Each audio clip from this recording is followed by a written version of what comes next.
السلام عليكم ورحمة الله وبركاته. بسم الله الرحمن الرحيم. الحمد لله رب العالمين، والصلاة والسلام على أشرف المرسلين وعلى آله وأصحابه الفائزين. أما بعد. നമ്മുടെ ആദരണീയരായ അധ്യക്ഷർ ബഹുമാനപ്പെട്ട ഹനീഫ ഹാജി, മുൻ അധ്യക്ഷൻ ബഹുമാനപ്പെട്ട കണച്ചൂർ മോണു ഹാജി, സെക്രട്ടറി ബഹുമാനപ്പെട്ട ശിഹാബുദ്ദീൻ സഖാഫി,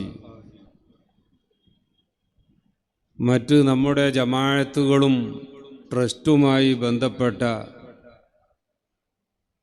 ലീഡർമാരെ, നേതാക്കന്മാരെ, സഹോദര സഹോദരിമാരെ, പ്രിയപ്പെട്ട മുതഅല്ലിമീങ്ങളെ, ഉലമാക്കളെ, ഉസ്താദുമാരെ, സഹൃദയരായ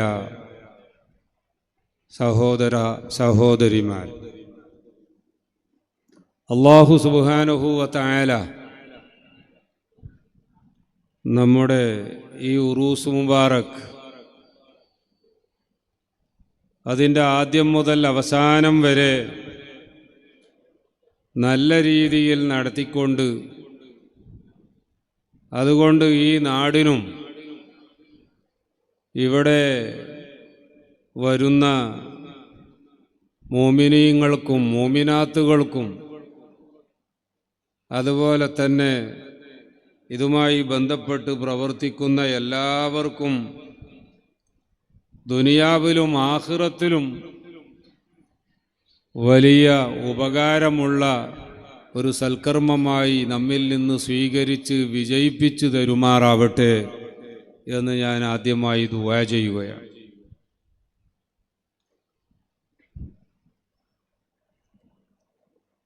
ഉറൂസിന് വേണ്ടി ഇവിടെ വരുമ്പോൾ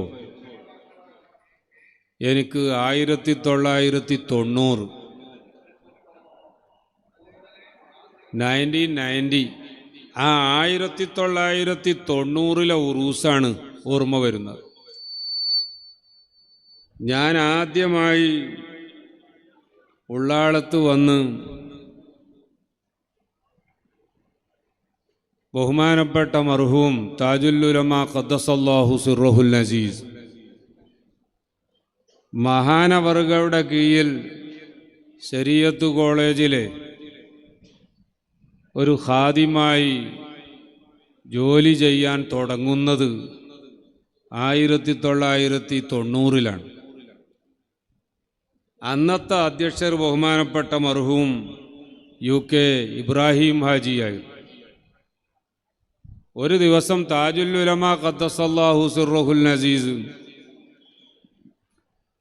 എന്നോട് റൂമിലേക്ക് വരാൻ പറയുന്നുണ്ട് എന്ന് പറഞ്ഞ് അന്നത്തെ ഒരു ഖാദിമുണ്ടായിരുന്നു, സുലൈമാൻ മദനി.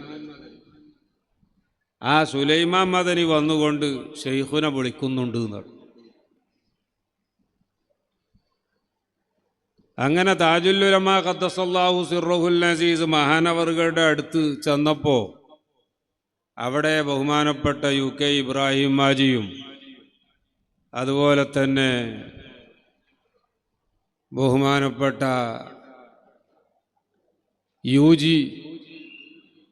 യുജിൻ്റെ പേരെന്തായിരുന്നു, UG ഹുസൈൻ ഹാജിയും അമ്മബ്ബ ഹാജിയും നമ്മുടെ മീശ ഖാദർ എന്നാണ് ഞങ്ങളൊക്കെ പറയൽ. എല്ലാവരും മരിച്ചുപോയി.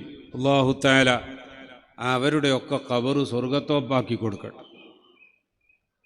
ഇവരെല്ലാവരും കൂടി ഒരുമിച്ച് ബഹുമാനപ്പെട്ട താജുൽ ഉലമ ഉള്ളാൾ തങ്ങൾ അവറുകളോട് ഉറൂസ് നടത്തുന്നതിനെ സംബന്ധിച്ചുള്ള ചർച്ച നടത്തിക്കൊണ്ടിരിക്കുകയാണ്. ആ സമയത്താണ് ഖാദിമു വന്നുകൊണ്ട് നിങ്ങളെ ഷെയ്ഖുനെ വിളിക്കുന്നുണ്ട് എന്ന് പറഞ്ഞ് ഞാൻ ചെല്ലുന്നത്. അവിടെ ചെന്നപ്പോൾ എന്നോട് താജുൽ ഉലമ പറയുകയുണ്ടായി, ഈ കൊല്ലം ഇവിടെ ഉറൂസ് നടത്തേണ്ടതാണ്. അതിൻ്റെ കാര്യങ്ങളൊക്കെ തീരുമാനിക്കാൻ വേണ്ടിയാണ് കമ്മിറ്റിക്കാർ ഇവിടെ വന്നത്. ഈ കൊല്ലത്തെ ഉറൂസിന് ഉസ്താദുമാരെ ക്ഷണിക്കാനും മർഹൂം തായക്കോട് ഉസ്താദിനെയും അതുപോലെ കമ്മിറ്റിയിൽപ്പെട്ട UG ഹുസൈനാജിനെയും പിന്നെ വേറൊരാളൂടി ഉണ്ടായിരുന്നു, നമ്മളെ സിറാജ് ഹാജിൻ്റെ പൊടിയാക്കാന്ന് പറഞ്ഞു, പൊടിയബ്ബാജി. ഈ പൊടിയബ്ബാജിയും UGയും നിങ്ങളും കൂടി ഇവിടെ വയല് പറയേണ്ട ആളുകളെ മുഴുവൻ പോയിട്ട് ക്ഷണിക്കണം.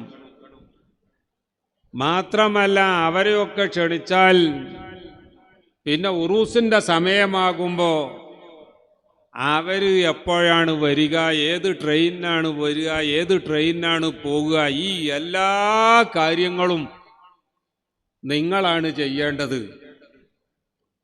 അതിന് ഞാൻ നിങ്ങളെ ഏൽപ്പിച്ചിരിക്കുന്നു. ഞാനിവിടെ വന്ന ആ കൊല്ലം ആദ്യമായിട്ട് തന്നെ ബഹുമാനപ്പെട്ട താജുൽ ഉലമ നവ്വറല്ലാഹു മർക്കദഹു ഈ കമ്മിറ്റിയിലെ പ്രധാനപ്പെട്ട പ്രസിഡന്റ് അടക്കം, പ്രസിഡന്റും വൈസ് പ്രസിഡന്റുമാരും അടക്കമുള്ളവരുടെ മുമ്പിൽ വെച്ചിട്ട് എന്നെ ഏൽപ്പിക്കുകയാണ്. അതുകൊണ്ട് തന്നെ ആ കൊല്ലത്തെ 1990 ആ ഉറൂസുമായി ബന്ധപ്പെട്ട് ഒരുപാട് കാര്യങ്ങളിൽ ഇടപെടാൻ അല്ലാഹു തആല തൗഫീഖ് ചെയ്തു. അൽഹംദുലില്ലാഹ്. ആ ഒരു ഓർമ്മ പിന്നെ ഇവിടെ എപ്പോൾ വരുമ്പോഴും ആ ഓർമ്മ ഇങ്ങനെ മനസ്സിൽ തെളിഞ്ഞു വരികയാണ്. അതിനുശേഷം ഒരുപാട് അധ്യക്ഷന്മാർ വന്നു. ബഹുമാനപ്പെട്ട കണച്ചൂര് മോണു ഹാജി അടക്കമുള്ളവർ ഇവിടെ പ്രസിഡന്റുമാരായി അധ്യക്ഷന്മാരായി വന്നു. അൽഹംദുലില്ലാഹ്. അവരൊക്കെ ഈ ദീനുൽ ഇസ്ലാമിന് വേണ്ടി ചെയ്ത സേവനങ്ങളെ അല്ലാഹു തആല ഖബൂൽ ചെയ്യുമാറാവട്ടെ. ആ കൂട്ടത്തിൽ മരണപ്പെട്ടു പോയവരുടെയൊക്കെ ഖബർ അല്ലാഹു തആല സ്വർഗ്ഗത്തോപ്പാക്കി കൊടുക്കട്ടെ. ജീവിച്ചിരിക്കുന്നവർക്കൊക്കെ അല്ലാഹു സുബ്ഹാനഹു വ തആല ദീർഘായുസ്സും ആഫിയത്തും പ്രദാനം ചെയ്യുമാറാവട്ടെ. ഞാൻ ആ മുഖവുര കൂടുതലായി നീട്ടി പറയുന്നില്ല. അൽഹംദുലില്ലാഹ്. നമ്മൾ ഈ 2025 ഇതാ വീണ്ടും ഉറൂസ് പരിപാടികൾ തുടങ്ങി. അത് തുടർന്ന് മുന്നോട്ട് പോയിക്കൊണ്ടിരിക്കുകയാണ്. അല്ലാഹു തആല ഇത് നമ്മൾ വിചാരിച്ചതിനേക്കാളും വലിയ വിജയമാക്കി തരുമാറാവട്ടെ. ഇതുമായി ബന്ധപ്പെട്ട് ഒരുപാട് ആളുകൾ പ്രവർത്തിക്കുന്നുണ്ട്. കമ്മിറ്റിക്കാർ ചിന്തിക്കേണ്ട ഞങ്ങളെ പവർ കൊണ്ടാണ് ഈ ഉറൂസ് ഇവിടെ നടക്കുന്നത്. അവരങ്ങനെ ചിന്തിക്കുന്നല്ല ഞാൻ പറഞ്ഞതിൻ്റെ അർത്ഥം. കമ്മിറ്റിക്കാർ വേണം, അതിൻ്റെ പ്രസിഡന്റ് വേണം, സെക്രട്ടറി വേണം, മറ്റ് ഓഫീസ് ബെയറേഴ്സ് വേണം, സാധാരണക്കാരായ മെമ്പർമാർ വേണം, നാട്ടുകാർ വേണം. ഇനി ഈ നാട്ടുകാർ എല്ലാവരും കൂടി എന്നാൽ ഈ ഉറൂസ് വലിയ വിജയമാണ് എന്ന് പറയാൻ പറ്റുമോ? അല്ലാഹു സുബ്ഹാനഹു വ തആല ഈ പരിസരത്തും ദൂരത്തും ഒക്കെ ഉള്ള ഒരുപാട് ആയിരക്കണക്കിന് ആളുകൾക്ക് തോന്നിപ്പിച്ചു കൊടുക്കുകയാണ്. ബഹുമാനപ്പെട്ട സയ്യിദു ഷരീഫ് മുഹമ്മദുൽ മദനി ഖദ്ദസല്ലാഹു സിർറഹുൽ അസീസ് ആ മഹാനവറുകളുടെ ഉറൂസ് നടക്കുമ്പോൾ അവിടെ പോയി സിയാറത്ത് ചെയ്യണം, അവിടത്തെ തബറുക്ക് വാങ്ങി വരണം. ആ ഉറൂസിനോടനുബന്ധിച്ച് അവിടെ നടത്തപ്പെടുന്ന മതപ്രസംഗ പരമ്പരയിൽ കൂടണം. എന്നിട്ട് ഇൽമു പഠിക്കണം. ആ പഠിക്കുന്ന ഇൽമു പരമാവധി ജീവിതത്തിൽ പകർത്തി അള്ളാഹുവിൻ്റെ ആ ഇഷ്ടദാസന്മാരിൽ ഉൾപ്പെടാൻ സാധിക്കണം. ഈ നല്ല നിയ്യത്തോടുകൂടി പ്രിയപ്പെട്ടവരെ പല നാടുകളിൽ നിന്നും ആളുകൾ വന്നു. അതെല്ലാവരും കൂടുമ്പോഴാണ് നമ്മുടെ ഉറൂസ് വിജയിക്കുന്നത്. അതുകൊണ്ട് തന്നെ ഇതുമായി ബന്ധപ്പെട്ട എല്ലാവർക്കും, അത് കമ്മിറ്റിയിൽ ഉള്ളവർക്കും കമ്മിറ്റിയിൽ ഇല്ലാത്തവർക്കും അതുപോലെ തന്നെ സ്ത്രീകൾക്കും പുരുഷന്മാർക്കും ഈ നാട്ടുകാർക്കും മറ്റുള്ള സ്ഥലങ്ങളിൽ നിന്ന് വരുന്നവർക്കും എല്ലാവർക്കും അല്ലാഹു തആല ബറക്കത്ത് ചെയ്യുമാറാവട്ടെ. ബഹുമാനപ്പെട്ട സയ്യിദ് മദനി തങ്ങൾ ഖദ്ദസല്ലാഹു സിർറഹുൽ അസീസ് ആ മഹാനവറുകളുടെ കൂടെ മറ്റ് മഹാന്മാരുടെ കൂടെ ഹബീബായ റസൂലുള്ളാഹി സ്വല്ലല്ലാഹു അലൈഹി വസല്ലം തങ്ങളുടെ നേതൃത്വത്തിൽ ജന്നാത്തുൽ ഫിർദൗസിൽ ഒരുമിച്ച് കൂടാനുള്ള മഹാഭാഗ്യം തന്ന് അല്ലാഹു തആല നമുക്കും നമ്മുടെ മാതാപിതാക്കൾ, ഉസ്താദുമാർ, ഭാര്യ സന്താനങ്ങൾ, ബന്ധുമിത്രാദികൾ, ദുആ വസിയ്യത്ത് ചെയ്തവർ, ഇങ്ങനെയുള്ള നല്ല കാര്യങ്ങളിൽ നമ്മെ സഹായിക്കുന്നവർ, നമ്മോട് സഹകരിക്കുന്നവർ തുടങ്ങി എല്ലാവർക്കും അല്ലാഹു തആല തൗഫീഖ് നൽകി അനുഗ്രഹിക്കുമാറാവട്ടെ എന്നുകൂടി ദുആ ചെയ്യുകയാണ്. ഉറൂസിനോടനുബന്ധിച്ച മതപ്രസംഗ പരമ്പരയിൽ നിങ്ങൾക്ക് ഓരോ ദിവസവും വലിയ വലിയ ഉലമാക്കള് വളരെ പ്രധാനപ്പെട്ട പല സബ്ജക്റ്റുകളെപ്പറ്റിയും നല്ല വഴല് പറഞ്ഞു തന്നിട്ടുണ്ടാകും. ഇനിയും ഇൻഷാ അല്ലാഹ് ഉറൂസിന്റെ അവസാന ദിവസം വരെ ആലിമീങ്ങൾ വന്ന് നിങ്ങൾക്ക് കാര്യമായ വിഷയങ്ങൾ നന്നായി പറഞ്ഞു തരും. ഉറൂസിന് വരുന്നവര് ശ്രദ്ധിക്കേണ്ടത് ഈ ലൈറ്റും ഈ ഡെക്കറേഷനും അതൊക്കെ കണ്ട് അങ്ങോട്ട് പോകാനല്ല ഉറൂസിന് വരുമ്പോൾ ശ്രദ്ധിക്കേണ്ടത്. അല്ലെങ്കിൽ റോഡ് സൈഡിൽ ഏതൊക്കെ സ്റ്റാളുകളിൽ എന്തൊക്കെ പാനീയങ്ങളാണ്, സർബത്തുകളാണ്, ജ്യൂസുകളാണ് കിട്ടുക, അതൊക്കെ വാങ്ങി കുടിക്കണം. ഇതിനല്ല ഉറൂസിന് വരുന്ന ആളുകൾ ശ്രദ്ധിക്കേണ്ടത്. അതേസമയം അതൊക്കെ അവിടെ നടക്കുകയും വേണം. കാരണം കച്ചവടക്കാർക്ക് കച്ചവടം ചെയ്താലല്ലേ അവരുടെ കുടുംബം പോറ്റാൻ റിസ്ക് ലഭിക്കുകയുള്ളൂ. അതുകൊണ്ട് ആവശ്യമുള്ള സാധനങ്ങൾ അവർ കൊണ്ടുവന്ന് കച്ചവടം ചെയ്യണം. ആവശ്യക്കാർ അത് വാങ്ങി അവരെ സഹായിക്കുകയും വേണം.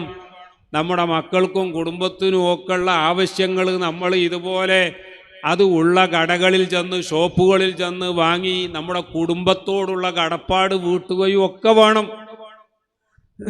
എന്നാൽ ഇവിടത്തെ ഈ ലൈറ്റും ഭംഗിയും ഈ തോരണങ്ങളും ഇതൊക്കെ കണ്ട് ഇവിടെ എത്രമാത്രം സ്റ്റാളുകളുണ്ട് അതിൻ്റെ കണക്കൊക്കെ എടുത്ത് പോവുകയല്ല ഉറൂസിന് വരുന്നവർ ഏറ്റവും പ്രാധാന്യത്തോടെ കാണേണ്ടത്. മറിച്ച് അവിടെ നടക്കുന്ന ഇൽമിൻ്റെ മജ്ലിസുകളിൽ എന്തൊക്കെ വിഷയങ്ങളാണ് ഓരോ ദിവസവും വലിയ വലിയ ഉസ്താദുമാർ വന്ന് പറഞ്ഞ് പഠിപ്പിച്ചു തരുന്നത്. അത് പഠിച്ചുകൊണ്ട് നമുക്ക് ഇൽമ് വർദ്ധിപ്പിക്കണം. നമ്മുടെ ജീവിതത്തിൽ പകർത്തേണ്ട കാര്യങ്ങൾ നമ്മൾ ജീവിതത്തിൽ പകർത്തണം. അങ്ങനെ അല്ലാഹു സുബ്ഹാനഹു വ തആല കൽപ്പിച്ച കാര്യങ്ങൾ ജീവിതത്തിൽ അനുസരിക്കുന്നവരായും അല്ലാഹു തആല വിലക്കിയ കാര്യങ്ങളിൽ നിന്ന് വിട്ടുനിൽക്കുന്നവരായും നമ്മൾ അല്ലാഹുവിൻ്റെ പൊരുത്തം നേടിയവരായി മാറാനാകണം ഈ ഉറൂസിന് വരുന്നവര് ഏറ്റവും വലിയ ശ്രദ്ധ നൽകേണ്ടത് എന്നുകൂടി ഉണർത്തുകയാണ്.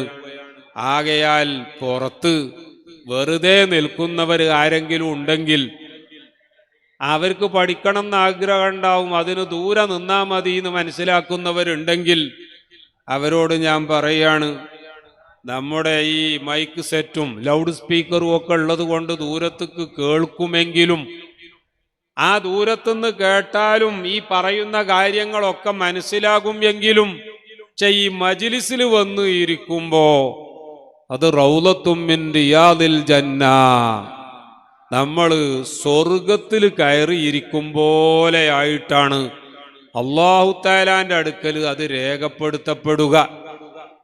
ആകയാൽ ഈ പറയുന്ന കാര്യങ്ങളൊക്കെ ശ്രദ്ധിക്കണം എന്നൊക്കെ ആഗ്രഹിച്ച് വന്നവർ മറ്റെവിടെയെങ്കിലും പോയി ഇരിക്കുന്നവരുണ്ടെങ്കിൽ അവര് മജ്ലിസിലേക്ക് വന്ന് ഈ മജ്ലിസിൽ ഒഴിവുള്ള സീറ്റുകളിൽ വന്ന് ഇരുന്ന് നമ്മുടെ മജ്ലിസ് ഒന്നുകൂടി ഭംഗിയാക്കി തരണം എന്ന് ഞാൻ അവരോട് അപേക്ഷിക്കുകയാണ്. ഈ ഉറൂസ് നടക്കുമ്പോൾ മറ്റൊരു കാര്യം എനിക്ക് പറയാതിരിക്കാൻ നിർവാഹമില്ല. ബഹുമാനപ്പെട്ട മർഹൂം താജുൽ ഉലമ ഖദ്ദസല്ലാഹു സിർറഹുൽ അസീസ്. ഇങ്ങനത്തെ ഒരു വലിയ നേതാവിനെ ഞാൻ എൻ്റെ ജീവിതത്തിൽ കണ്ടിട്ടില്ല.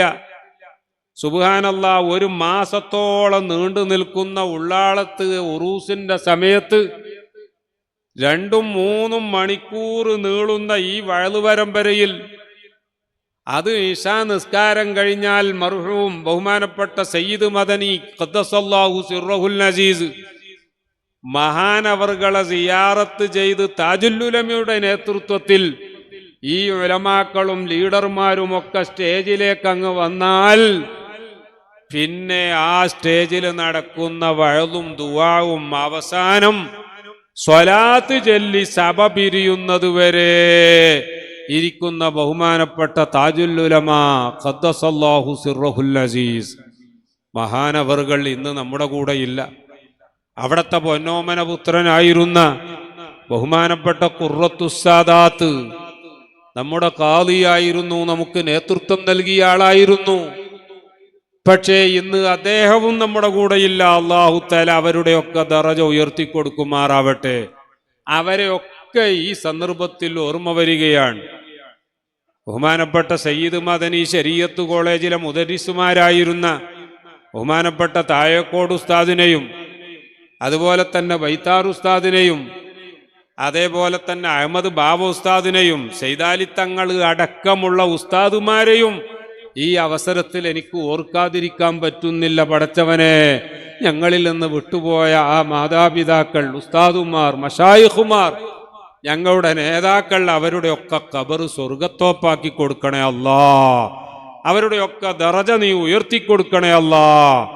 നമ്മൾ ഇങ്ങനെ ഒരു സന്തോഷത്തിന്റെ സമയത്ത് അവരെ ഓർക്കാഞ്ഞാൽ പിന്നെ നമ്മൾ എന്തിനാണ് ഈ ഒരുമിച്ച് കൂടുന്നത്? ആ മഹാന്മാരെ ഒക്കെ ഓർക്കുമ്പോഴേ പരിശുദ്ധ ഖുർആൻ പറഞ്ഞതിന് നമ്മൾ അനുസരിച്ചവരാവുകയുള്ളൂ. ഖുർആൻ യഥാർത്ഥ മുഅ്മിനീങ്ങളെപ്പറ്റി നമ്മോട് പരിചയപ്പെടുത്തുന്നത് നോക്കൂ നിങ്ങൾ. വല്ലദീന ജാഊ മിൻ ബഅദിഹിം യഖൂലൂന റബ്ബനാ ഇഗ്ഫിർ ലനാ വലിഇഖ്വാനിന അല്ലദീന സബഖൂനാ ബിൽ ഈമാൻ വലാ തജ്അൽ ഫീ ഖുലൂബിനാ ഗില്ലൻ ലില്ലദീന ആമനൂ റബ്ബനാ ഇന്നക റഊഫുർ റഹീം. മുഅ്മിനീങ്ങൾ അവര് ഏത് സന്ദർഭങ്ങളിലും ഒരുമിച്ച് കൂടുമ്പോഴും, അവരെ വീട്ടിൽ കല്യാണം ഉണ്ടാകുമ്പോഴും, അവരുടെ നാട്ടിൽ മതപ്രസംഗ പരമ്പരകൾ ഉണ്ടാകുമ്പോഴും, അതുപോലെ തന്നെ അവരുടെ പരിസരത്ത് ഉറൂസ് നടക്കുമ്പോഴും, ഏത് സന്തോഷത്തിന്റെ മുഹൂർത്തങ്ങൾ ഉണ്ടാകുമ്പോഴും മുഅ്മിനീങ്ങളുടെ സ്വഭാവം അവര് ആ ഒരുമിച്ച് കൂടുന്ന മജ്ലിസിലൊക്കെ ദുആ ചെയ്യും.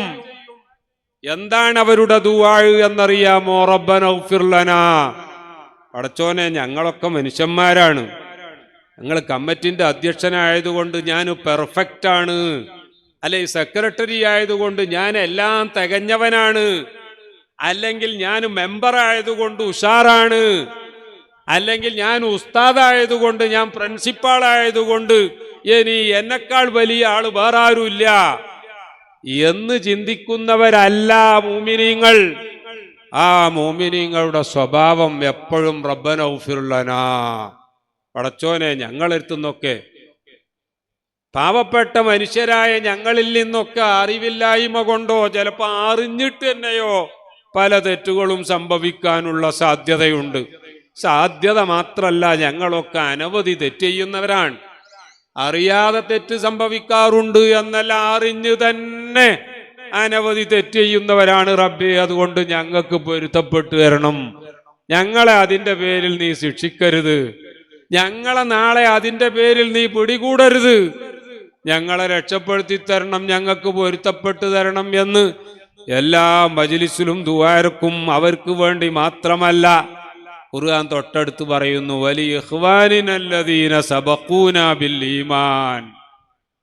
ഞങ്ങളുടെ മുൻഗാമികൾ ഇത്തരം സംഗതികളൊക്കെ ഞങ്ങളുടെ മുമ്പ് വളരെ ഭംഗിയായി നിർവഹിച്ച് അവര് നേതൃത്വം നൽകി, അവര് ഇതിനൊക്കെ വേണ്ടതുപോലെ അവരുടെ ജീവിതകാലം മുഴുവൻ അധ്വാനിച്ച് പ്രവർത്തിച്ച് അവര് വിരിച്ച പായയിലേക്ക് കിടക്കാനാണ് ഞങ്ങൾ ഇന്ന് വന്നത്. അതുകൊണ്ട് അവരെ മറന്നിട്ട് ഞങ്ങൾക്കൊരു ജീവിതം പറ്റൂല പടച്ചോനെ. അതുകൊണ്ട് അവരെയും നീ നിന്റെ റഹ്മത്ത് കൊണ്ട് പൊതിയണം. അവരെ ഭാഗത്തുനിന്ന് എന്തെങ്കിലും തകരാറുണ്ടായിട്ടുണ്ടെങ്കിൽ, അവരെ ഭാഗത്തുനിന്ന് എന്തെങ്കിലും കുഴപ്പങ്ങളോ അല്ലെങ്കിൽ അവരിൽ നിന്ന് ദോഷങ്ങളോ സംഭവിച്ചിട്ടുണ്ടെങ്കിൽ പടച്ചവനെ നീ അവർക്കും പുറത്തു കൊടുക്കണം എന്ന് പറഞ്ഞ് ദുആ ചെയ്യുന്നവരാണ് യഥാർത്ഥ മൂമിനീങ്ങൾ എന്ന് ഖുർആൻ പഠിപ്പിച്ചിട്ടുണ്ടെങ്കിൽ, അതാണ് പ്രിയപ്പെട്ടവരെ ഞാൻ എൻ്റെ പ്രസംഗത്തിൻ്റെ തുടക്കത്തിൽ ഇവിടെ കഴിഞ്ഞുപോയ എനിക്ക് ഓർമ്മയുള്ളവരിൽ കുറേ ആളുകളെയൊക്കെ പറഞ്ഞത്. എനിക്ക് ഓർമ്മയുള്ളവരെ തന്നെ എണ്ണിയാൽ ഇന്നത്തെ വയല് പിന്നെ വഖഫിൻ്റെ അമെൻമെന്റ് അല്ലെങ്കിൽ ഭേദഗതിയിലെ അപകടങ്ങളൊന്നും പിന്നെ ഇവിടെ ചർച്ച ചെയ്യാൻ സമയം ഉണ്ടാവൂല. ഈ നാട്ടിൽ അല്ലാഹു തആല ബർക്കത്ത് ചെയ്യട്ടെ, ഈ മഹല്ലിൽ അല്ലാഹു തആല ബർക്കത്ത് ചെയ്യട്ടെ.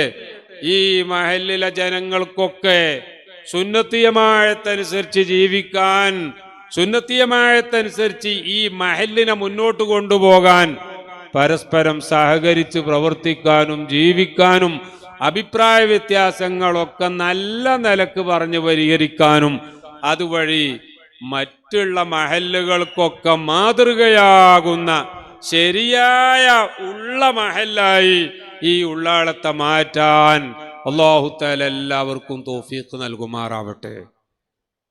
ഇനി ഞാൻ എൻ്റെ വിഷയത്തിലേക്ക് കടക്കുകയാണ്. പ്രിയപ്പെട്ടവരെ, ഞാൻ നേരത്തെ തന്നെ പറഞ്ഞു, പല വിഷയങ്ങളെപ്പറ്റിയും നമ്മുടെ ഉറൂസിനോടനുബന്ധിച്ച് എക്കാലത്തും വലിയ പണ്ഡിതന്മാരുടെ നേതൃത്വത്തിൽ മതപ്രസംഗ പരമ്പര നടത്താറുണ്ട്. ഇവിടെ ഈ മതപ്രസംഗ പരമ്പര കൊണ്ട് അനേകം ആളുകൾക്ക് നല്ല ഫലമുള്ളതായി എൻ്റെ 8 കൊല്ലത്തെ ജീവിതത്തിനിടക്ക് പലരും എന്നോട് പറഞ്ഞതിൽ നിന്ന് എനിക്ക് എന്നെ ബോധ്യമുണ്ട്. അതിൽ നിസ്കാരത്തെപ്പറ്റിയും നോമ്പിനെപ്പറ്റിയും കുടുംബജീവിതത്തെപ്പറ്റിയും മക്കളെ വളർത്തുന്നതിനെപ്പറ്റിയും അങ്ങനെ വളരെ പ്രധാനപ്പെട്ട വിഷയങ്ങൾ നല്ല കഴിവുള്ള ഉലമാക്കൾ ഉസ്താദുമാർ ഇവിടെ വഅ്ള് പറഞ്ഞു പോകാറുണ്ട്. എന്നാൽ ഇന്ന് നമ്മുടെ ഇന്ത്യ രാജ്യത്തെ മുസ്ലിമീങ്ങളെ ബാധിക്കുന്ന ഒരു വളരെ വലിയ അപകടത്തെ സംബന്ധിച്ചാണ് എനിക്ക് നിങ്ങളോട് സംസാരിക്കാനുള്ളത്. പ്രിയപ്പെട്ടവരെ, നിങ്ങൾക്കറിയാമോ, ദീനുൽ ഇസ്ലാം ബഹുമാനപ്പെട്ട ഹബീബായ റസൂലുള്ളാഹി സ്വല്ലല്ലാഹു അലൈഹി വസല്ലമ തങ്ങൾ ഈ ദീനുൽ ഇസ്ലാമിലേക്ക് ദഅവത്ത് നടത്തിയ കാലത്ത് അള്ളാഹുവിൻ്റെ റസൂലിനെ സഹായിക്കാൻ, സാമ്പത്തികമായി സഹായിക്കാനോ അല്ലാത്ത നിലക്ക് സഹായിക്കാനോ വിരലുകൊണ്ട് എണ്ണാൻ പറ്റിയ 5 or 10 ആളുകൾ മാത്രമേ ഉണ്ടായിരുന്നുള്ളൂ. എന്നാൽ വലിയ വലിയ പണക്കാരും രാഷ്ട്രീയക്കാരും ഒക്കെ റസൂലുള്ളാഹി സ്വല്ലല്ലാഹു അലൈഹി വസല്ലമ തങ്ങളെയും ആ കൂടെയുള്ള കുറഞ്ഞ വിശ്വാസികളെയും എല്ലാ അർത്ഥത്തിലും ആക്രമിക്കാനും അവരെ ഇല്ലായ്മ ചെയ്യാനും ഈ ദീനുൽ ഇസ്ലാമിന്റെ വെളിച്ചത്തെ ഊതിക്കെടുത്താനും അവരുടെ എല്ലാ ശ്രമങ്ങളും നടത്തുകയാണ്. റസൂലുള്ളാഹി സ്വല്ലല്ലാഹു അലൈഹി വസല്ലമ തങ്ങൾക്കും കൂട്ടർക്കും മക്ക വിട്ടുകൊണ്ട് മദീനയിലേക്ക് ഹിജ്റ പോകേണ്ടി വന്ന അവസ്ഥ വരെ നമുക്കറിയാം. കാരണം മക്കത്ത് എല്ലാവരും ദീനുൽ ഇസ്ലാമിനും അതിൻ്റെ നബി സ്വല്ലല്ലാഹു അലൈഹി വസല്ലമ തങ്ങൾക്കും അനുയായികൾക്കും എതിരായിരുന്നു. മദീനക്കാർ അള്ളാഹുവിൻ്റെ റസൂലിനെ സ്വീകരിച്ചുകൊണ്ട് നിങ്ങൾ ഞങ്ങളെ നാട്ടിലേക്ക് വരൂ, അഖിം മഅനാ ഫിൽ അദദി വൽ ഉദദി, അങ്ങേക്ക് വേണ്ട സഹായം, അങ്ങേക്ക് വേണ്ട സന്നാഹം, സൗകര്യങ്ങളെല്ലാം ഞങ്ങൾ ചെയ്തു തരാം എന്ന് പറഞ്ഞ് അവർ മദീനയിലേക്ക് ക്ഷണിച്ചു കൂട്ടിക്കൊണ്ടു പോവുകയാണ്. പ്രിയപ്പെട്ടവരെ, അവിടെ ചെന്ന റസൂലുള്ളാഹി സ്വല്ലല്ലാഹു അലൈഹി വസല്ലമ തങ്ങൾ ദീനീ ദഅവത്തിന് വേണ്ടിയുള്ള സഹായം ഏതൊക്കെ വിധേന ജനങ്ങളിൽ നിന്ന് ലഭിക്കുമോ ആ രീതിയിലൊക്കെ അവരോട് സഹായിക്കാൻ പറഞ്ഞു. അപ്പോഴാണ് പരിശുദ്ധ ഖുർആൻ ഇറങ്ങുന്നത്, ലൻ തനാലുൽ ബിർറ ഹത്താ തുൻഫിഖൂ മിമ്മാ തുഹിബ്ബൂൻ. നിങ്ങൾ ഏറ്റവും ഇഷ്ടപ്പെടുന്ന സമ്പത്ത്, നിങ്ങൾക്ക് ഏറ്റവും ഇഷ്ടപ്പെടുന്ന പ്രോപ്പർട്ടി, അത് ദീനുൽ ഇസ്ലാമിന് വേണ്ടി നിങ്ങൾ ചെലവഴിക്കാൻ തയ്യാറാകുമ്പോഴേ നിങ്ങൾ നന്മ ചെയ്തവരാവുകയുള്ളൂ, നിങ്ങൾ നല്ല കാര്യം ചെയ്തവരാവുകയുള്ളൂ. നിങ്ങൾക്ക് ഏറ്റവും ഇഷ്ടപ്പെട്ട സ്വത്ത് അത് ഈ ദീനുൽ ഇസ്ലാമിന് വേണ്ടി ചെലവഴിക്കാൻ നിങ്ങൾ തയ്യാറാകണം എന്ന് പറഞ്ഞ ഖുർആനിക സൂക്തം അവതരിപ്പിച്ചപ്പോ അള്ളാഹുവിന്റെ റസൂല് സ്വഹാബാക്കളോട് പറഞ്ഞു, സ്വഹാബാക്കളെ, പരിശുദ്ധ ഖുർആൻ ഇതാ നിങ്ങൾക്ക് ഒരു ഉത്തരവ് നൽകിയിരിക്കുകയാണ്. നിങ്ങൾക്ക് ഏറ്റവും ഇഷ്ടപ്പെട്ട സമ്പത്ത് അത് നിങ്ങൾ ദീനുൽ ഇസ്ലാമിന് വേണ്ടി വഖഫ് ചെയ്യണം എന്ന് പറയുകയാണ്. ബഹുമാനപ്പെട്ട അബൂ ത്വൽഹ റളിയല്ലാഹു അൻഹു അതാ തൻ്റെ ഏറ്റവും പ്രസിദ്ധമായ ഏറ്റവും വില കൂടിയ ഇന്നത്തെ കണക്കിന് കോടിക്കണക്കിന് രൂപ മൂല്യമുള്ള തൻ്റെ ബൈറൂഹാ എന്ന് പറയുന്ന വലിയ ഒരു തോട്ടം നിറയെ ഈത്തപ്പനകളുണ്ട്. മാത്രമല്ല ഇടവിളകളായി മുന്തിരിയുണ്ട്, നല്ല ജലസേചന സംവിധാനമുണ്ട്, ഇറിഗേഷനുണ്ട്. മദീനയിലെ ഏറ്റവും വില കൂടിയതും ഏറ്റവും മുന്തിയതുമായ തോട്ടം. അല്ലാഹുവിന്റെ റസൂല് പറഞ്ഞു, ദീനുൽ ഇസ്ലാമിന് വേണ്ടി ഏറ്റവും ഇഷ്ടപ്പെട്ട സമ്പത്ത് നിങ്ങൾ വഖഫ് ചെയ്യണം. അബൂ ത്വൽഹ റളിയല്ലാഹു അൻഹു അതാ ആ ബീറുഹാ അല്ലെങ്കിൽ ബൈറുഹാ എന്ന് പറയുന്ന തോട്ടം വഖഫ് ചെയ്യുകയാണ്. ബഹുമാനപ്പെട്ട ഉമർ ഇബ്നുൽ ഖത്താബ് റളിയല്ലാഹു അൻഹു, പ്രിയപ്പെട്ടവരെ, ഖൈബറിൽ ബഹുമാനപ്പെട്ടവർക്ക് ലഭിച്ച വലിയ ഒരു ഭൂമി, എത്രയോ ഏക്കറുകളുള്ള ഭൂമി എന്ന് മാത്രമല്ല ഏറ്റവും നല്ല കൃഷി നടത്തപ്പെട്ടിരുന്ന ഭൂമി ബഹുമാനപ്പെട്ടവരതാ ദീനുൽ ഇസ്ലാമിന് വേണ്ടി വഖഫ് ചെയ്യുകയാണ്. റസൂലുള്ളാഹി സ്വല്ലല്ലാഹു അലൈഹി വസല്ലമ തങ്ങൾ പിന്നെയും സ്വഹാബാക്കളോട് ഉത്ബോധനം നടത്തുകയാണ്. ഒരിക്കൽ അള്ളാന്റെ റസൂൽ അവരോട് വഅദ് പറഞ്ഞ കൂട്ടത്തിൽ പറഞ്ഞു, ഇദാ മാത്തൽ ഇൻസാനു ഇൻഖത അമലുഹു ഇല്ലാ മിൻ തലാസ്. വലിയ ധനാഢ്യനാണ്, കോടീശ്വരനാണ്, ലോകത്തെ വറപ്പിച്ച അമേരിക്കൻ പ്രസിഡന്റാണ്, അല്ലെങ്കിൽ ലോകത്തെ മുതലാളിമാരുടെ കൂട്ടത്തിലെ നമ്പർ 1 ആണ് എന്ന് ലോകത്തെ തന്നെ റെക്കോർഡ് ബുക്കിൽ രേഖപ്പെടുത്തപ്പെട്ട ആളാണ്. പക്ഷേ എത്ര വലിയ മുതലാളിയായിട്ടും ബില്യണറായിട്ടും മില്യണറായിട്ടും കാര്യമില്ല. മരിച്ചു പോകുമ്പോൾ കൊണ്ടുപോകുന്നത് പ്രിയപ്പെട്ട ആ കഫൻപുട മാത്രമാണ്. അള്ളാഹുവിന്റെ റസൂല് പറഞ്ഞു, ഇദാ മാത്തൽ ഇൻസാനു ഇൻഖത അമലുഹു ഇല്ലാ മിൻ സലാസ്. അവന് എന്നും അവശേഷിക്കണമെങ്കിൽ മരണപ്പെട്ടതിന് ശേഷവും ഫലപ്പെടുന്ന രീതിയിൽ ശേഷിക്കുന്നതായി 3 കാര്യമാണുള്ളത്. ആ 3 കാര്യത്തിൽ ഒന്നാമതായി അള്ളാഹുവിന്റെ റസൂല് പറഞ്ഞത് സ്വദഖത്തിൻ ജാരിയ, ജാരിയായ സ്വദഖയാണ്.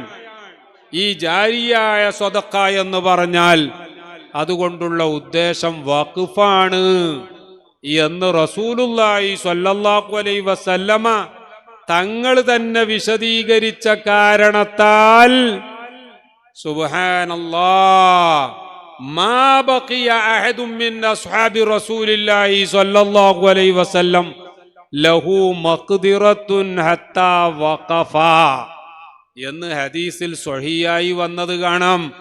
അല്ലാഹുവിന്റെ റസൂലിന്റെ ഈ പ്രോത്സാഹനവും ഈ ഉത്ബോധനവും കേട്ടതിന് ശേഷം എന്തെങ്കിലും ചെറിയ ഒരു സ്വത്ത് തന്നെയെങ്കിലും കൈവശമുള്ള ആൾ, സ്വഹാബാക്കളെ കൂട്ടത്തിൽ എല്ലാവരും ഒന്നൊഴിയാതെ വഖഫ് ചെയ്യാൻ തയ്യാറായി എന്ന് പ്രിയപ്പെട്ടവരെ ഹദീസ് ഗ്രന്ഥങ്ങളിൽ കാണാം. ചുരുക്കി പറഞ്ഞാൽ മുസ്ലിമീങ്ങൾ വഖഫ് എന്ന് പറയുന്നതിനെ ഏറ്റവും വലിയ ഒരു പുണ്യകർമ്മമായി തന്നെ കാണാനുണ്ടായ കാരണം ഖുർആനും ഹദീസും മാത്രമല്ല സ്വഹാബാക്കളുടെയും മുൻഗാമികളുടെയും ഒക്കെ പ്രോത്സാഹനങ്ങളും ഉപദേശങ്ങളുമൊക്കെ ആ വഖഫിനെ പ്രോത്സാഹിപ്പിക്കുന്നതായിരുന്നു.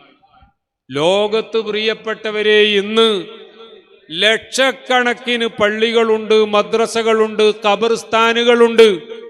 അതുപോലെ തന്നെ പാവങ്ങൾക്ക് ഭക്ഷണം കൊടുക്കാൻ വേണ്ടി, യാത്രക്കാർക്ക് യാത്രാവേളയിൽ തങ്ങാൻ വേണ്ടി, അതുപോലെ തന്നെ മക്കളെ പഠിപ്പിക്കാൻ വേണ്ടി ഇങ്ങനെ മദ്രസകൾ, അതുപോലെ തന്നെ ഹോസ്റ്റലുകൾ, അതുപോലെ നാട്ടിൽ റോഡുകൾ ഉണ്ടാക്കാൻ വേണ്ടി, പാലങ്ങൾ ഉണ്ടാക്കാൻ വേണ്ടി, ജനങ്ങൾക്ക് ജീവിതത്തിലുള്ള പ്രയാസങ്ങൾ മാറി അവരുടെ ജീവിതം സുഗമമാക്കാൻ വേണ്ടി.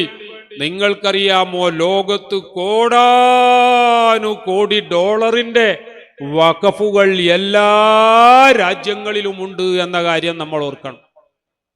ഇസ്ലാമില് മാത്രമാണ് ആ രീതിയിലുള്ള ഒരു വഖഫ് സമ്പ്രദായം ഉണ്ടായത് എന്ന് ബഹുമാനപ്പെട്ട ഇമാം ഷാഫിഈ റളിയല്ലാഹു അൻഹു പറഞ്ഞതായി ഇബ്നു ഹജറുൽ ഹൈതമി റളിയല്ലാഹു അൻഹു തുഹ്ഫത്തുൽ മുഹ്താജിൽ രേഖപ്പെടുത്തിയതും കാണാം. ഇങ്ങനെയുള്ള ഒരു പ്രത്യേക സംവിധാനം അത് ലോകത്ത് മറ്റെവിടെയുമില്ല.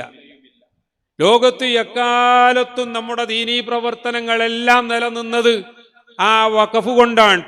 പള്ളി ആകണമെങ്കിൽ, അഥവാ മസ്ജിദ് ആകണമെങ്കിൽ അത് വഖഫ് ചെയ്യൽ നിർബന്ധമാണ്. ഒരു റൂം തയ്യാറാക്കി അവിടെ നിസ്കരിച്ചു എന്നതുകൊണ്ട് മാത്രം, അവിടെ ജമാഅത്ത് നടത്തി എന്നതുകൊണ്ട് മാത്രം, അല്ലെങ്കിൽ അവിടെ ജുമുഅ നടത്തി എന്നതുകൊണ്ട് മാത്രം അത് പള്ളിയാവുകയില്ല. മറിച്ച് അത് പള്ളിയായി വഖഫ് ചെയ്യണം. അങ്ങനെ ലക്ഷക്കണക്കിന് പള്ളികളും മദ്രസകളും, അതുപോലെ തന്നെ പാവങ്ങൾക്ക് താമസിക്കാനുള്ള ഹോസ്റ്റലുകളും, അനവധി സ്കൂളുകളും, മുസാഫിർ ഖാനകളും, അതുപോലെ തന്നെ കുതുബിയ്യത്ത് നടത്താനും റാത്തീബ് നടത്താനുമായി നേർച്ചയാക്കപ്പെട്ട വഖഫ് ചെയ്യപ്പെട്ട സ്ഥാപനങ്ങളും, ഇതൊക്കെ ലോകത്ത് എല്ലായിടത്തുമുള്ളതാണ് പ്രിയപ്പെട്ടവരെ. ചുരുക്കി പറഞ്ഞാൽ വഖഫ് ഇല്ല എന്ന് പറയുന്ന ഒരു സാഹചര്യം വരികയാണെങ്കിൽ ദീനുൽ ഇസ്ലാം ഇല്ല എന്ന് പറയേണ്ടി വരും. കാരണം ദീനുൽ ഇസ്ലാം നിലനിൽക്കുന്നത് ഈ വഖഫ് കൊണ്ടാണ്. അതുകൊണ്ട് തന്നെ ഇസ്ലാമിനെ ഇല്ലാതെയാക്കാൻ ഒരു വഴിയാണ് ഈ വഖഫ് ഇല്ലാതെയാക്കുക എന്നത്. ആ ഒരു രീതിയിലേക്ക് ക്രമേണ വഖഫ് ഇല്ലാതെയാക്കാൻ വേണ്ടി പ്രിയപ്പെട്ടവരെ, ഈയിടെ കൃത്യമായി പറഞ്ഞാൽ ഈ കഴിഞ്ഞ 2025 ഏപ്രിൽ 5-ാം തീയതി നമ്മുടെ ഇന്ത്യ രാജ്യത്തിന്റെ പ്രസിഡന്റ് ദ്രൗപദി മുർമു ഒപ്പുവെച്ച ഈ വഖഫ് അമെൻമെന്റ് ആക്ടിന്റെ കോപ്പിയാണ് എൻ്റെ കയ്യിലുള്ളത്.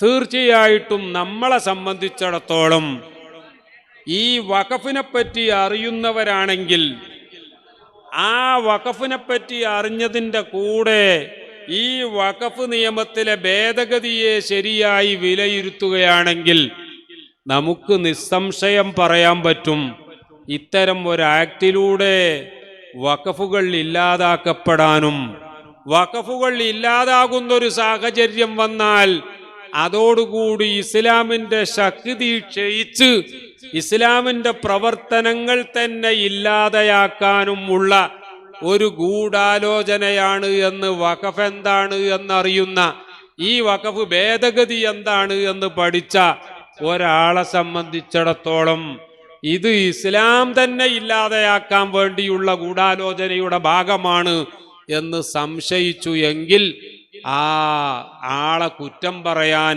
കഴിയില്ല എന്ന കാര്യം ഞാൻ ആദ്യമായി നിങ്ങളെ ഓർമ്മപ്പെടുത്തുകയാണ്. പ്രിയപ്പെട്ടവരെ, നമ്മുടെ ഇന്ത്യ രാജ്യത്ത് ഈ 2025 വരെ നിലനിന്ന വഖഫ് നിയമം, പ്രത്യേകിച്ച് പറയുകയാണെങ്കിൽ വഖഫ് ആക്ട് 1995, പലപ്പോഴായി വഖഫ് നിയമത്തിൽ ഭേദഗതി വന്നിട്ടുണ്ട്. ഭേദഗതികൾ വേണ്ട എന്ന് നമ്മൾ പറയുന്നില്ല.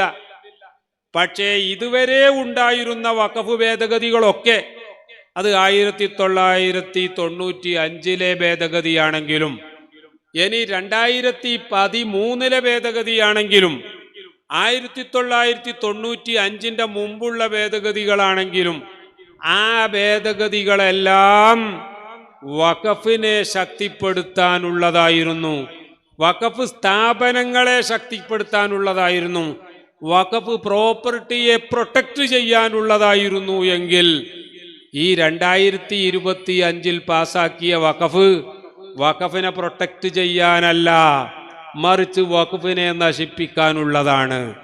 ആ വഖഫ് മറ്റുള്ളവർക്ക് കയ്യേറാൻ ഉതകുന്ന രീതിയിലുള്ള നിയമ ഭേദഗതിയാണ്.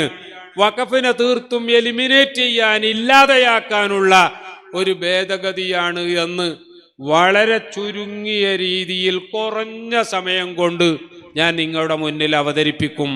ഇന്ന് തന്നെ നമ്മുടെ സഅദി ഉസ്താദ് അവറുകൾ അദ്ദേഹവും കൂടി നിങ്ങളെ അഭിസംബോധന ചെയ്യാനുണ്ട്. അതുകൊണ്ട് ഞാൻ ദീർഘമായി സംസാരിക്കുന്നില്ല. നോക്കൂ, നിങ്ങൾ ഈ 2025 വരെ അതിൻ്റെ മുമ്പുള്ള നിയമങ്ങളൊക്കെ വഖഫിനെ ശക്തിപ്പെടുത്താൻ വേണ്ടിയായിരുന്നു. എന്തേ ബ്രിട്ടീഷുകാരുടെ കാലത്ത് പോലും, ബ്രിട്ടീഷുകാരുടെ ശേഷം ഇന്ത്യ സ്വാതന്ത്ര്യം നേടിയപ്പോൾ പോലും ഈ വഖഫ് ശരിയായ രീതിയിൽ തന്നെ നടത്താൻ വേണ്ടിയുള്ള നിയമങ്ങൾ ഉണ്ടായത് എന്തുകൊണ്ടാണ്? മറ്റൊന്നുമല്ല, ബ്രിട്ടീഷുകാരുടെ കാലത്ത് എന്നല്ല, അതിൻ്റെ മുമ്പ് തന്നെ ഈ രാജ്യത്ത് മുസ്ലിമീങ്ങൾ ഈ രാഷ്ട്രത്തിൻ്റെ നിർമ്മാണത്തിൽ വലിയ സംഭാവന ചെയ്തവരാണ്. നിങ്ങൾ ആലോചിച്ചു നോക്കൂ, ലോകത്തുള്ള ടൂറിസ്റ്റുകൾ ഇന്ത്യയിലേക്ക് കാണാൻ വരുമ്പോൾ, ടൂറിസ്റ്റുകളായി വരുമ്പോൾ നിങ്ങൾക്കറിയാമോ എന്താണ് നിങ്ങൾ ഇന്ത്യയിൽ പോയി കാണാൻ പോകുന്നത് എന്ന് അവരോട് ചോദിച്ചാൽ അവർ ആദ്യം പറയും താജ്മഹൽ എന്ന് പറയും, രണ്ടാമത് അവർ പറയും കുത്തുബ് മീനാർ എന്ന് പറയും, മൂന്നാമത് അവർ പറയും റെഡ് ഫോർട്ട് എന്ന് പറയും, നാലാമത് അവർ പറയും ചാർമിനാർ എന്ന് പറയും, അഞ്ചാമത് അവർ പറയും കാശ്മീർ എന്ന് പറയും.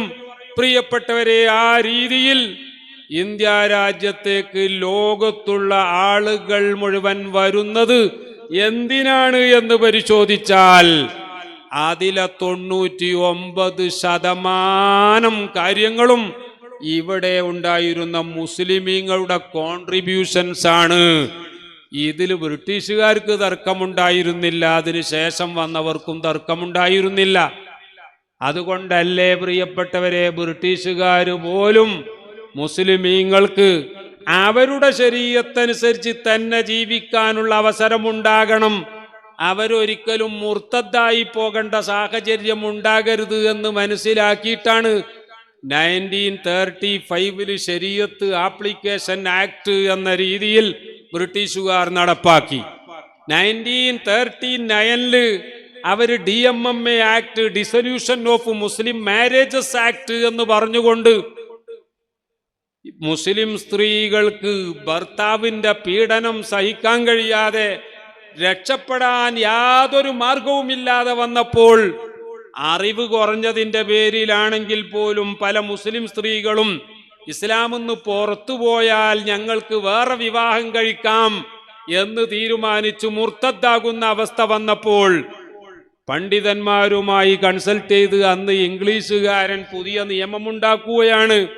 ഹനഫി മദ്ഹബില് ഫസ്ഖ് ചെയ്യാനുള്ള വകുപ്പുകൾ വളരെ കർശനമായതിനാൽ സ്ത്രീകൾക്ക് ഫസ്ഖ് ലഭിക്കാൻ പ്രയാസമാണ് എന്ന് കണ്ടപ്പോൾ മറ്റ് മദ്ഹബുകളിലെ ഫസ്ഖ് ചെയ്യാനുള്ള ഗ്രൗണ്ടുകൾ കൂടി വളരെ കൃത്യമായി രേഖപ്പെടുത്തിക്കൊണ്ട് DMMA ആക്ട് 1939 1939 ബ്രിട്ടീഷുകാർ മുസ്ലിം സ്ത്രീകളെ രക്ഷപ്പെടുത്താൻ വേണ്ടിയും കൂട്ടത്തിൽ നമ്മുടെ ദീന് അടിയുറച്ച് തന്നെ നിൽക്കുന്നവർ അവരെ നിർത്താൻ വേണ്ടിയും നിയമമുണ്ടാക്കി. ഞാൻ പറഞ്ഞത് ബ്രിട്ടീഷുകാർക്ക് വരെ മനസ്സിലായി ഈ മുസ്ലിമീങ്ങൾ ഈ രാജ്യത്തിൻ്റെ അവിഭാജ്യ ഘടകമാണ്. ഞാൻ നേരത്തെ പറഞ്ഞ സംഭാവനകൾ മാത്രമാണോ മുസ്ലിമീങ്ങൾ ഈ രാജ്യത്തിന് ചെയ്തത്? ഈ രാജ്യത്തിൻ്റെ ഫ്രീഡം ഫൈറ്റിങ്ങിൻ്റെ ചരിത്രം എടുത്ത് പരിശോധിച്ചാൽ, നിങ്ങൾ ചരിത്ര വിദ്യാർത്ഥികളായ നിങ്ങൾക്കൊക്കെ അറിയില്ലേ, സുബ്ഹാനല്ലാഹ്, ഒരുപാട് മുസ്ലിം പണ്ഡിതന്മാരും നേതാക്കന്മാരും ഹിന്ദു സഹോദരന്മാരോടൊന്നിച്ചു നിന്നുകൊണ്ട് ബ്രിട്ടീഷുകാരെ ഈ നാട്ടിൽ നിന്ന് നാടുകടത്താൻ പൊരുതി മരിച്ചു വീണവരാണ് എന്നുള്ള വസ്തുത ആർക്കെങ്കിലും നിഷേധിക്കാൻ കഴിയുമോ? പ്രിയപ്പെട്ടവരെ, ഞാൻ ഓർക്കുകയാണ്, ടിപ്പു സുൽത്താനെ പറ്റി കർണാടക ചരിത്രകാരനായ പാലാക്ഷ എഴുതിയ ഒരു പുസ്തകമുണ്ട്. ഞാനത് വായിക്കുന്നത് ഇവിടെ 1990 ഞാൻ നേരത്തെ പറഞ്ഞ ഉറൂസിന്റെ സമയത്ത് അന്നാണ് ആ കൊല്ലമാണ് ഞാൻ ഇവിടെ ജോയിൻ ചെയ്തത് എന്ന് പറയുകയുണ്ടായി. പാലാക്ഷയുടെ ഒരു പുസ്തകമുണ്ട്. ആ പുസ്തകത്തിന്റെ പേര് introduction of the world history എന്നാണ്. അതിൽ ടിപ്പു സുൽത്താന്റെ ദേശീയതയും അദ്ദേഹത്തിന് ബ്രിട്ടീഷുകാരോടുള്ള വിരോധവും വളരെ കൃത്യമായി രേഖപ്പെടുത്തിക്കൊണ്ട് പാലാക്ഷ എഴുതുകയാണ്. I am proud to quote here. ഞാൻ ഇവിടെ ഉദ്ധരിക്കാൻ ആഗ്രഹിക്കുകയാണ് ടിപ്പുവിനെ. ടിപ്പു എന്ത് പറഞ്ഞതാ ഞാനിവിടെ ഉദ്ധരിക്കുന്നത് എന്നറിയാമോ? അദ്ദേഹം ഈ വേൾഡ് ഹിസ്റ്ററിയുടെ ഇൻട്രൊഡക്ഷനിൽ പറയുകയാണ്, it is better to live for 2 years like a tiger than live for 200 years like a lamb. ഒരു പേടിച്ചരണ്ട ആട്ടിൻകുട്ടിയെ പോലെ 200 കൊല്ലം ജീവിക്കുന്നതിനേക്കാൾ ബ്രിട്ടീഷുകാരോട് പോരാടി 2 കൊല്ലമേ ജീവിക്കാൻ പറ്റൂ എങ്കിൽ ആ 2 കൊല്ലം പോരാടി ജീവിക്കാനാണ് ഞാൻ ആഗ്രഹിക്കുന്നത് എന്ന് പറഞ്ഞ ടിപ്പുവിനെ ലോകമേ ഞാൻ നിങ്ങളുടെ മുന്നിൽ പരിചയപ്പെടുത്തുകയാണ് എന്ന് എഴുതി വെച്ചത് കർണാടക ചരിത്രകാരനായ പാലാക്ഷയാണ് എന്നുകൂടി നിങ്ങൾ ഓർക്കണം. ഇനി നോക്കൂ, നിങ്ങൾ വട്ടമേശ സമ്മേളനത്തിന് പോയ മുഹമ്മദ് അലി സൂര്യനസ്തമിക്കാത്ത രാജ്യത്തിന്റെ രാജ്ഞിയുടെ മുഖത്ത് നോക്കി വിരൽ ചൂണ്ടി പറഞ്ഞത് നമ്മുടെ ചെറിയ കുട്ടികൾക്ക് പോലും അറിയാം. അദ്ദേഹം പ്രസംഗിക്കുകയാണ്, I want to go back to India if you can give the substance of freedom in my hand. നിങ്ങൾ എൻ്റെ രാജ്യത്തിൻ്റെ സ്വാതന്ത്ര്യം എൻ്റെ കയ്യിൽ വെച്ച് തരും എന്നോറപ്പ് തരികയാണെങ്കിൽ ഞാൻ ഇനി നാട്ടിലേക്ക് തിരിച്ചു പോകുന്നുള്ളൂ. Unless you give the freedom of India in my hand, I would even prefer to die in a foreign land as long as it is a free country. നിങ്ങൾ ഞങ്ങളുടെ നാടിന് സ്വാതന്ത്ര്യം നൽകുന്നില്ല എങ്കിൽ ഒരു സ്വതന്ത്ര രാജ്യമായ വിദേശത്ത് വെച്ച് മരിക്കാൻ, ഇവിടത്തെ 6 അടി മണ്ണിൽ മരിക്കാനാണ് ഞാൻ ആഗ്രഹിക്കുന്നത് എന്ന് പ്രിയപ്പെട്ടവരെ ബ്രിട്ടീഷ് രാജ്ഞിയെ വിറപ്പിച്ചുകൊണ്ട് പ്രസംഗിച്ച മൗലാന മുഹമ്മദ് അലിയെയും സഹോദരൻ ഷൗക്കത്ത് അലിയെയും ചരിത്രം നമുക്ക് പരിചയപ്പെടുത്തി തരുന്നുണ്ട്. ഈ രാജ്യത്തിന് സ്വാതന്ത്ര്യം നേടുന്നതിൽ മുസ്ലിമീങ്ങൾ മറ്റെല്ലാവരുടെയും മുന്നിലായിരുന്നു, അല്ലാതെ ഒട്ടും തന്നെ പിന്നിലായിരുന്നില്ല. ഇതുകൊണ്ടൊക്കെ തന്നെയാണ് രാജ്യത്തിനൊരു കോൺസ്റ്റിറ്റ്യൂഷൻ ഫ്രെയിം ചെയ്തപ്പോൾ അന്ന് BR അംബേദ്കറും അന്ന് ഗാന്ധിജിയും നെഹ്റുജിയും സർദാർ വല്ലഭായ് പട്ടേലും ലാൽ ബാൽ എല്ലാവരും പ്രിയപ്പെട്ടവര്, അതിൽ ബാലഗംഗാധര തിലകനടക്കമുള്ള ആളുകൾ അവരുടേതായ അഭിപ്രായം പറഞ്ഞിട്ടുണ്ട് എങ്കിൽ അവസാനം ഭരണഘടന ഫ്രെയിം ചെയ്തപ്പോൾ നമുക്കൊരു കാര്യം വളരെ കൃത്യമായി ബോധ്യപ്പെട്ടു. ഒരു രാജ്യം പാകിസ്ഥാൻ എന്ന പേരിൽ ഉണ്ടായിട്ടുണ്ട് എന്നത് ശരിയാണ്. ആ രാജ്യത്തേക്ക് ഇന്ത്യ രാജ്യത്തുനിന്ന് കുറെ മുസ്ലിമീങ്ങൾ പോയിട്ടുണ്ട് എന്നതും ശരിയാണ്. ആ നാട്ടിൽ നിന്ന് കുറെ ഹിന്ദുക്കൾ ഇന്ത്യയിലേക്ക് വന്നിട്ടുണ്ട് എന്നതും ശരിയാണ്. ഒരു കാര്യം ഞാൻ ഇവിടെ ഊന്നി പറയാൻ ആഗ്രഹിക്കുകയാണ്. മുസ്ലിമീങ്ങളോട് ഇടക്കിടക്ക് പാകിസ്ഥാനിൽ പോകണമെന്ന് പറയുന്നവരോട് ഒരു കാര്യം പറയാനുണ്ട്. പാകിസ്ഥാനിൽ ഇങ്ങോട്ട് വന്നവരോട് പോകാൻ പറയല്ലേ വേണ്ടത്, അല്ലാതെ ഈ നാട്ടുകാരോട് പാകിസ്ഥാനിലേക്ക് പോകാനാണോ പറയേണ്ടത്? പാകിസ്ഥാനിൽ വന്നവരുടെ ഒരു കണക്കെടുത്തു നോക്കിയാൽ ഇപ്പോഴും ഇന്ത്യ രാജ്യം ഭരിക്കുന്ന പാർട്ടിയുടെ മുതുമുത്തച്ഛന്മാരായി മരിക്കാതെ ഇപ്പൊ ജീവിക്കുന്ന പല മുൻ മന്ത്രിമാരടക്കം പാകിസ്ഥാനിലേക്ക് പോവുകയോ നാട് കടത്തുകയോ ചെയ്യപ്പെടേണ്ടവരായി ഉണ്ട് എന്നതാ വസ്തുത. ഞാൻ പറഞ്ഞത് അങ്ങനെ മുസ്ലിമീങ്ങൾക്ക് വേണ്ടി എന്ന് പറഞ്ഞുകൊണ്ട് മുസ്ലിമീങ്ങളെ ക്ഷയിപ്പിക്കാൻ ഒരു പാകിസ്ഥാൻ ഉണ്ടായി എങ്കിൽ നമ്മൾ ഒരിക്കലും ആ പാകിസ്ഥാനെ സപ്പോർട്ട് ചെയ്യുന്നില്ല എന്നല്ല. ഈ വലിയ സദസ്സിനെ മുൻനിർത്തി സാക്ഷിയാക്കി ഞാൻ ഒരു കാര്യം ഇന്ത്യ രാജ്യത്തെ ഭരണാധികാരികളോട് പറയുകയാണ്. പുൽവാമയുടെ പേരിൽ കഴിഞ്ഞപ്പോൾ നിങ്ങൾ ഞങ്ങളോട് ആവശ്യപ്പെട്ടിട്ടില്ല, ഇനി പഹൽഗാമിന്റെ പേരിലെങ്കിലും ഈ രാജ്യത്തിന്റെ അതിർത്തി സംരക്ഷിക്കാൻ സിവിലിയൻ സർവീസ് ആവശ്യമാണ് എന്ന് ഗവൺമെന്റ് ഉത്തരവിടുന്ന സാഹചര്യത്തിൽ, അഥവാ സാധാരണക്കാരായ പൊതുജനങ്ങളും കൂടി പാകിസ്ഥാനെതിരെ ഒരു യുദ്ധത്തിന് തയ്യാറാകണം എന്ന് പറയുകയാണെങ്കിൽ ഞങ്ങളെല്ലാവരും ആ യുദ്ധത്തിൽ മുന്നിൽ തന്നെ നിൽക്കും എന്ന് പറയാൻ കൂടി ഈ വേദി ഞാൻ ഉപയോഗപ്പെടുത്തുകയാണ്. പ്രിയപ്പെട്ടവരെ, നമ്മളൊരിക്കലും തീവ്രവാദത്തിനോ അല്ലെങ്കിൽ ഭീകരവാദത്തിനോ അതുമല്ലെങ്കിൽ വിഘടനവാദത്തിനോ അല്ലെങ്കിൽ ഉഗ്രവാദത്തിനോ ഈ തരം വാദങ്ങൾക്കൊന്നും നമ്മളൊരു കാലത്തും നമ്മൾ സപ്പോർട്ട് ചെയ്യില്ല എന്ന് മാത്രമല്ല, ഒരു ശരിയായ മുസ്ലിമിന് അത്തരം വാദങ്ങളെ ഒന്നും സപ്പോർട്ട് ചെയ്യാൻ പറ്റുകയുമില്ല. ഞാൻ പറഞ്ഞതിൻ്റെ ഭാഗം തന്നെ തുടരട്ടെ.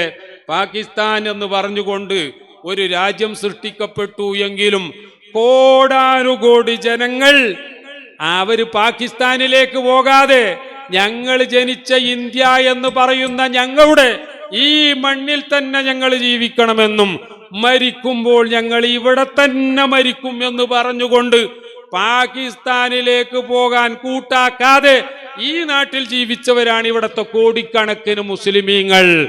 അവരൊരിക്കലും പാകിസ്ഥാനിൽ പോകേണ്ടവരല്ല. പ്രിയപ്പെട്ടവരെ, അവർ ഇവിടെ തന്നെ നിൽക്കുന്ന മറ്റാരെ പോലെയുമുള്ള തുല്യ അവകാശവും തുല്യ അവസരവും ഭരണഘടന വിഭാവനം ചെയ്യുന്ന എല്ലാ ഫണ്ടമെന്റൽ റൈറ്റ്സും, ഞാൻ ഫണ്ടമെന്റൽ റൈറ്റ്സ് മാത്രം പറയുന്നില്ല, ഫണ്ടമെന്റൽ ഡ്യൂട്ടിയും എല്ലാം ഉള്ളവരാണ് മുസ്ലിമീങ്ങൾ എന്ന് ഞാൻ ഒന്നുകൂടി പ്രത്യേകം തന്നെ ഊന്നിപ്പറയാൻ ആഗ്രഹിക്കുകയാണ്.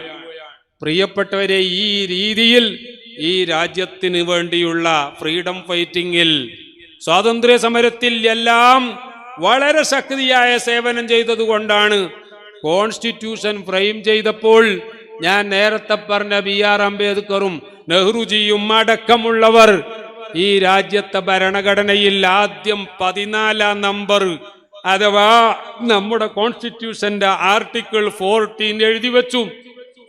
ആ ആർട്ടിക്കിൾ 14 പ്രകാരം ഈ രാജ്യത്തെ എല്ലാവരും സമമാണ്.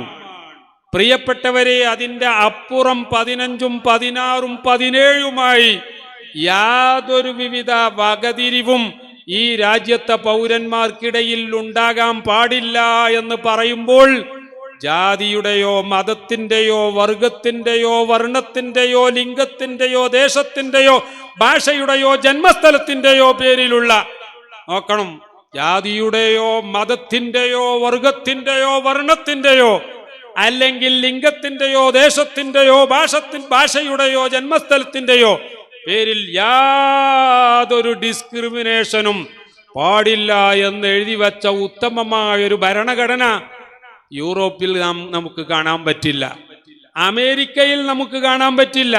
ഇവിടെ ഒരു മതം മാത്രമേ ഉണ്ടായിരുന്നുള്ളൂ എങ്കിൽ അല്ലെങ്കിൽ ഉണ്ടാകാൻ പാടുള്ളൂ എന്നാണെങ്കിൽ ഇങ്ങനെ ഒരു കോൺസ്റ്റിറ്റ്യൂഷനും ഉണ്ടാകുമായിരുന്നില്ല.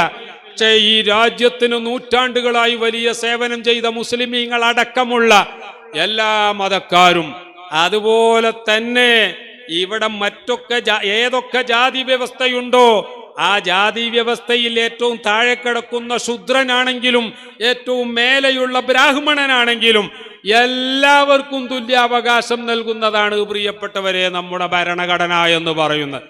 ആ ഭരണഘടന ആ രീതിയിൽ നമ്മുടെ fathers and mothers of our constitution, നമ്മുടെ ഭരണഘടനയുടെ ഉപജ്ഞാതാക്കൾ ആ രീതിയിൽ എഴുതി വെച്ചത് ഈ രാജ്യത്തിന്റെ ഏറ്റവും വലിയ മുഖമുദ്ര യൂണിറ്റി ഇൻ ഡൈവേഴ്സിറ്റി എന്നാണ്. നാനാത്വത്തിൽ ഏകത്വം എന്നുള്ള വലിയ തത്വമാണ് പ്രിയപ്പെട്ടവരെ.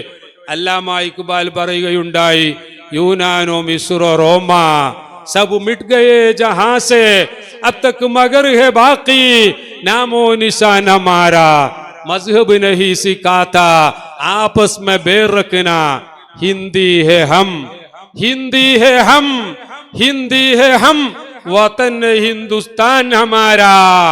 ഇത് ഞങ്ങൾ പാകിസ്ഥാനിലേക്ക് പോകും എന്നോ ഞങ്ങളെ അങ്ങനെ പറഞ്ഞയക്കാൻ പറ്റും എന്നോ ആരെങ്കിലും സ്വപ്നം കാണുന്നെങ്കിൽ അതൊരിക്കലും നടക്കുകയില്ല. ഞങ്ങൾ ഈ മണ്ണിന്റെ മക്കളാണ്, ഇവിടെ ജനിച്ചതുപോലെ ഇവിടെ ജീവിക്കുകയും ഇവിടെ മരിക്കുകയും ചെയ്യും. ഞങ്ങളെക്കാൾ ഒരു കൂടിയ അവകാശം മറ്റാർക്കെങ്കിലും മതത്തിന്റെ പേരിലോ ജാതിയുടെ പേരിലോ രാഷ്ട്രീയത്തിന്റെ പേരിലോ ഉണ്ട് എന്ന വാദം ഒരിക്കലും അംഗീകരിക്കാൻ സാധ്യമല്ല എന്നൊന്നുകൂടി ഊന്നിപ്പറയുകയാണ്. ഇതൊക്കെ ഉള്ളത് കൊണ്ടാണ് പ്രിയപ്പെട്ടവരെ ഈ രാജ്യത്ത് ഭരണം നടത്തിയിരുന്ന എല്ലാവരും എല്ലാ ജാതിക്കാരുടെയും എല്ലാ മതക്കാരുടെയും അവകാശങ്ങളൊക്കെ എഴുതി വെച്ചുകൊണ്ട് നിയമമുണ്ടാക്കിയത്. ഭരണഘടനയുടെ ആർട്ടിക്കിൾ 14, 15, 16, 17 മാത്രമല്ല, ആർട്ടിക്കിൾ 25 വരുമ്പോൾ അതാ ഫ്രീഡം ഓഫ് ഫെയ്ത്തും അതുപോലെ തന്നെ ഫ്രീഡം ഓഫ് റിലീജിയനും എല്ലാം അടങ്ങുന്ന രീതിയിൽ ഈ രാജ്യത്ത് എല്ലാ മതക്കാർക്കും മതം ഇല്ലാത്തവർക്കും ഈശ്വരൻ ഉണ്ട് എന്ന് വാദിക്കുന്നവർക്കും ഈശ്വരൻ ഇല്ല എന്ന് പറയുന്നവർക്കുമൊക്കെ ഒരേ രീതിയിൽ സ്വാതന്ത്ര്യം നൽകുന്ന ആർട്ടിക്കിൾ 25 എങ്കിൽ ആർട്ടിക്കിൾ 26 ആർട്ടിക്കിൾ 29 ഒക്കെ വായിക്കുമ്പോൾ ആർട്ടിക്കിൾ 26 29 എല്ലാം ഒന്ന് വായിച്ചു നോക്കൂ. ഈ വ്യത്യസ്ത ജാതിക്കാർക്കും മതക്കാർക്കും ന്യൂനപക്ഷങ്ങൾക്കുമൊക്കെ അവരുടേതായ സ്ഥാപനങ്ങൾ ഉണ്ടാക്കാൻ, അതുപോലെ തന്നെ സ്വത്ത് സമ്പാദിക്കാൻ, ആ സ്വത്ത് കൈകാര്യം ചെയ്യാൻ, ആ സ്വത്ത് മറ്റാർക്കെങ്കിലും കൊടുക്കാൻ, ഇതിനൊക്കെ അവകാശമുണ്ട് എന്നാണ് നമ്മുടെ പാർട്ട് 3 ഫണ്ടമെന്റൽ റൈറ്റ്സ് എന്ന് പറയുന്ന ഭരണഘടനയുടെ 3-ാം ഭാഗം അഥവാ നമ്മുടെ മൗലികാവകാശങ്ങളിൽ പറയുന്നത് എങ്കിൽ, പ്രിയപ്പെട്ടവരെ, ഞാൻ നിങ്ങളുടെ മുന്നിൽ ഈ കാണിക്കുന്ന പുതിയ വഖഫ് അമെൻമെന്റ് ആക്ട് 2025 എന്ന് പറയുന്ന നിയമം ഈ മുസ്ലിമീങ്ങൾക്കുള്ള മൗലികാവകാശം ഹനിക്കുന്നതാണ്. ഭരണഘടനാ വിരുദ്ധമാണ്. കോടതിയുടെ മുന്നിൽ ഇത് ചോദ്യം ചെയ്യപ്പെട്ടിട്ടുണ്ട്. പക്ഷേ ജസ്റ്റിസ് ഖന്ന 13-ാം തീയതി അദ്ദേഹത്തിന്റെ കാലാവധി തീരുന്നത് ആയതിനാൽ അദ്ദേഹം ഇന്നലേക്ക് പോസ്റ്റ് ചെയ്തിരുന്നു എങ്കിലും അദ്ദേഹം ഇന്നലെ സുപ്രീം കോടതിയിൽ കൂടിയ വക്കീലന്മാരോട് അദ്ദേഹം ഉള്ളു തുറന്ന് പറഞ്ഞു, ഞാൻ ഈ കേസ് കേട്ടാൽ പോലും എനിക്കിതിൽ ഒരു ഇന്ററിം ഓർഡർ പോലും പറയാൻ കഴിയില്ല. കാരണം അത്ര വിശാലമായ വിഷയങ്ങളാണ് എൻ്റെ മുന്നിലെത്തിയിരിക്കുന്നത്. 13-ാം തീയതി കാലാവധി തീരുന്ന ഞാൻ അല്പം എന്തെങ്കിലും കേട്ട് വിധി പറഞ്ഞാൽ ശരിയാവുകയില്ല.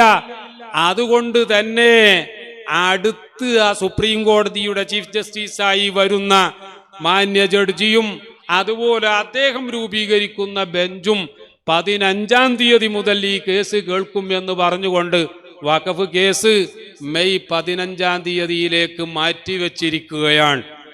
എന്തൊക്കെയാണ് പ്രധാനപ്പെട്ട ഇതിന്റെ അപകടം എന്ന് മാത്രം ഹ്രസ്വമായി സൂചിപ്പിച്ചുകൊണ്ട് ബഹുമാനപ്പെട്ട സയ്യിദി ഉസ്താദ് അവറുകൾക്ക് ഞാൻ വേദി ഒഴിഞ്ഞു കൊടുക്കുകയാണ്. പ്രിയപ്പെട്ടവരെ, ഒന്നാമതായി തന്നെ നോക്കൂ നിങ്ങൾ, ഈ വഖഫ് ഭേദഗതിയിൽ വളരെ പ്രധാനപ്പെട്ട ഒരു സംഗതി, ഇതിന്റെ സെക്ഷൻ 2 എന്ന് പറയുന്ന ഒരു സെക്ഷനുണ്ട്.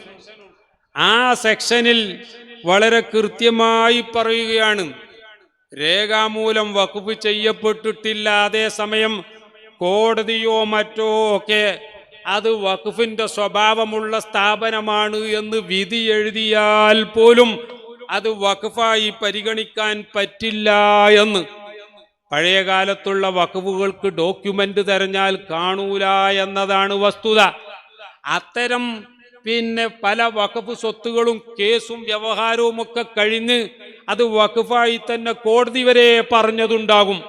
എന്നാൽ അതൊന്നും തന്നെ വഖഫായി കാണാൻ സാധിക്കുകയില്ല എന്ന് പുതിയ ഭേദഗതി സെക്ഷൻ 2 പ്രത്യേകം പറയുന്നു എങ്കിൽ അത്തരം വഖഫുകൾ വഖഫ് അല്ലാതായി മാറുകയും അത് മറ്റുള്ളവർ കയ്യേറുകയും ചെയ്യും എന്ന് വന്നാൽ ഈ രാജ്യത്തെ ഒട്ടനവധി വഖഫുകൾ നൂറ്റാണ്ടുകൾ പഴക്കമുള്ളതാണ്. ആ വഖഫുകൾ അന്യാധീനപ്പെടുന്ന ഒരു അവസ്ഥ അവിടെ ഉണ്ടാകും.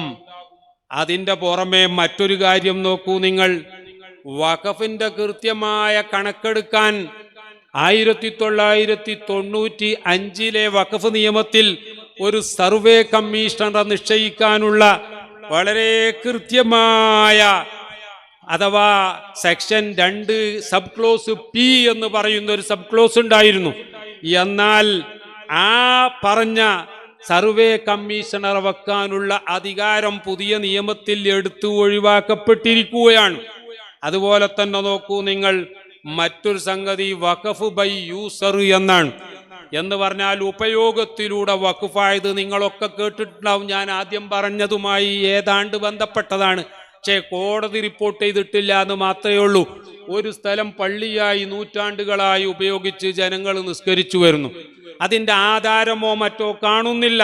പള്ളിയാണ് എന്നതിൽ ആർക്കും തർക്കമില്ല. കാരണം 5ഓ 10ഓ നൂറ്റാണ്ടായിട്ടുണ്ട് അവിടെ നിസ്കാരം നടക്കുകയാണ്. പക്ഷേ റവന്യൂ റെക്കോർഡ് കാണാനില്ല. അതുകൊണ്ട് തന്നെ വഖഫ് ബൈ യൂസർ എന്ന് പറയുന്ന വഖഫാണ് എന്ന് പറയുന്ന ഭാഗം നമ്മുടെ നിയമത്തിൽ നിന്ന്, പുതിയ ഭേദഗതിയിൽ നിന്ന് ഡിലീറ്റ് ചെയ്യപ്പെട്ടിരിക്കുകയാണ്. മറ്റൊരു നിയമം നോക്കൂ നിങ്ങൾ. 3B എന്ന് പറയുന്ന ഒരു പുതിയ സെക്ഷൻ പുതിയ ഭേദഗതിയിൽ കൊണ്ടുവന്നിരിക്കുകയാണ്. 3A എന്ന് പറയുന്ന ഒരു സെക്ഷൻ ആയിരുന്നു ആദ്യം ഉണ്ടായിരുന്നെങ്കിൽ, പുതിയ ഭേദഗതിയിൽ അതാ ഒരു 3B എന്ന് പറയുന്ന ഒരു ഭേദഗതി കൊണ്ടുവന്നിരിക്കുകയാണ്. ആ ഭേദഗതി പ്രകാരം നമ്മൾ മനസ്സിലാക്കേണ്ടത് എന്താണെന്നറിയാമോ? പഴയ വഖഫാണെങ്കിൽ പോലും, ഞാൻ നേരത്തെ പറഞ്ഞതുപോലെ 500ഓ 600ഓ അതിലധികമോ കൊല്ലമുള്ള വഖഫാണെങ്കിൽ പോലും ഇനി അത് വഖഫായി അംഗീകരിക്കപ്പെടണമെങ്കിൽ ഈ നിയമം വന്ന് 6 മാസത്തിനുള്ളിൽ the name and address of the creator of waqf, വാഖിഫിന്റെ പേരും അഡ്രസ്സും മുഴുവൻ അപ്ലോഡ് ചെയ്യണം. മാത്രമല്ല mode and date of such creation. നിങ്ങളൊന്ന് ആലോചിച്ച് നോക്കൂ. ഒരു 600ഓ 700ഓ കൊല്ലം മുമ്പുള്ള വഖഫ്, ആ വാഖിഫിന്റെ പേരും വേണം അഡ്രസ്സും വേണം എന്ന് പറഞ്ഞാൽ, അതുപോലെ തന്നെ ആ വഖഫ് ചെയ്തതിന്റെ ഡേറ്റ് എന്നാണ് എന്നുള്ളതൊക്കെ കേന്ദ്ര ഗവൺമെന്റിന്റെ ഡാറ്റാബേസിൽ അപ്ലോഡ് ചെയ്യണം എന്നാണ് പ്രിയപ്പെട്ടവരെ ഇവരുടെ പുതിയ ഭേദഗതിയിൽ കൊണ്ടുവന്നിരിക്കുന്നത്.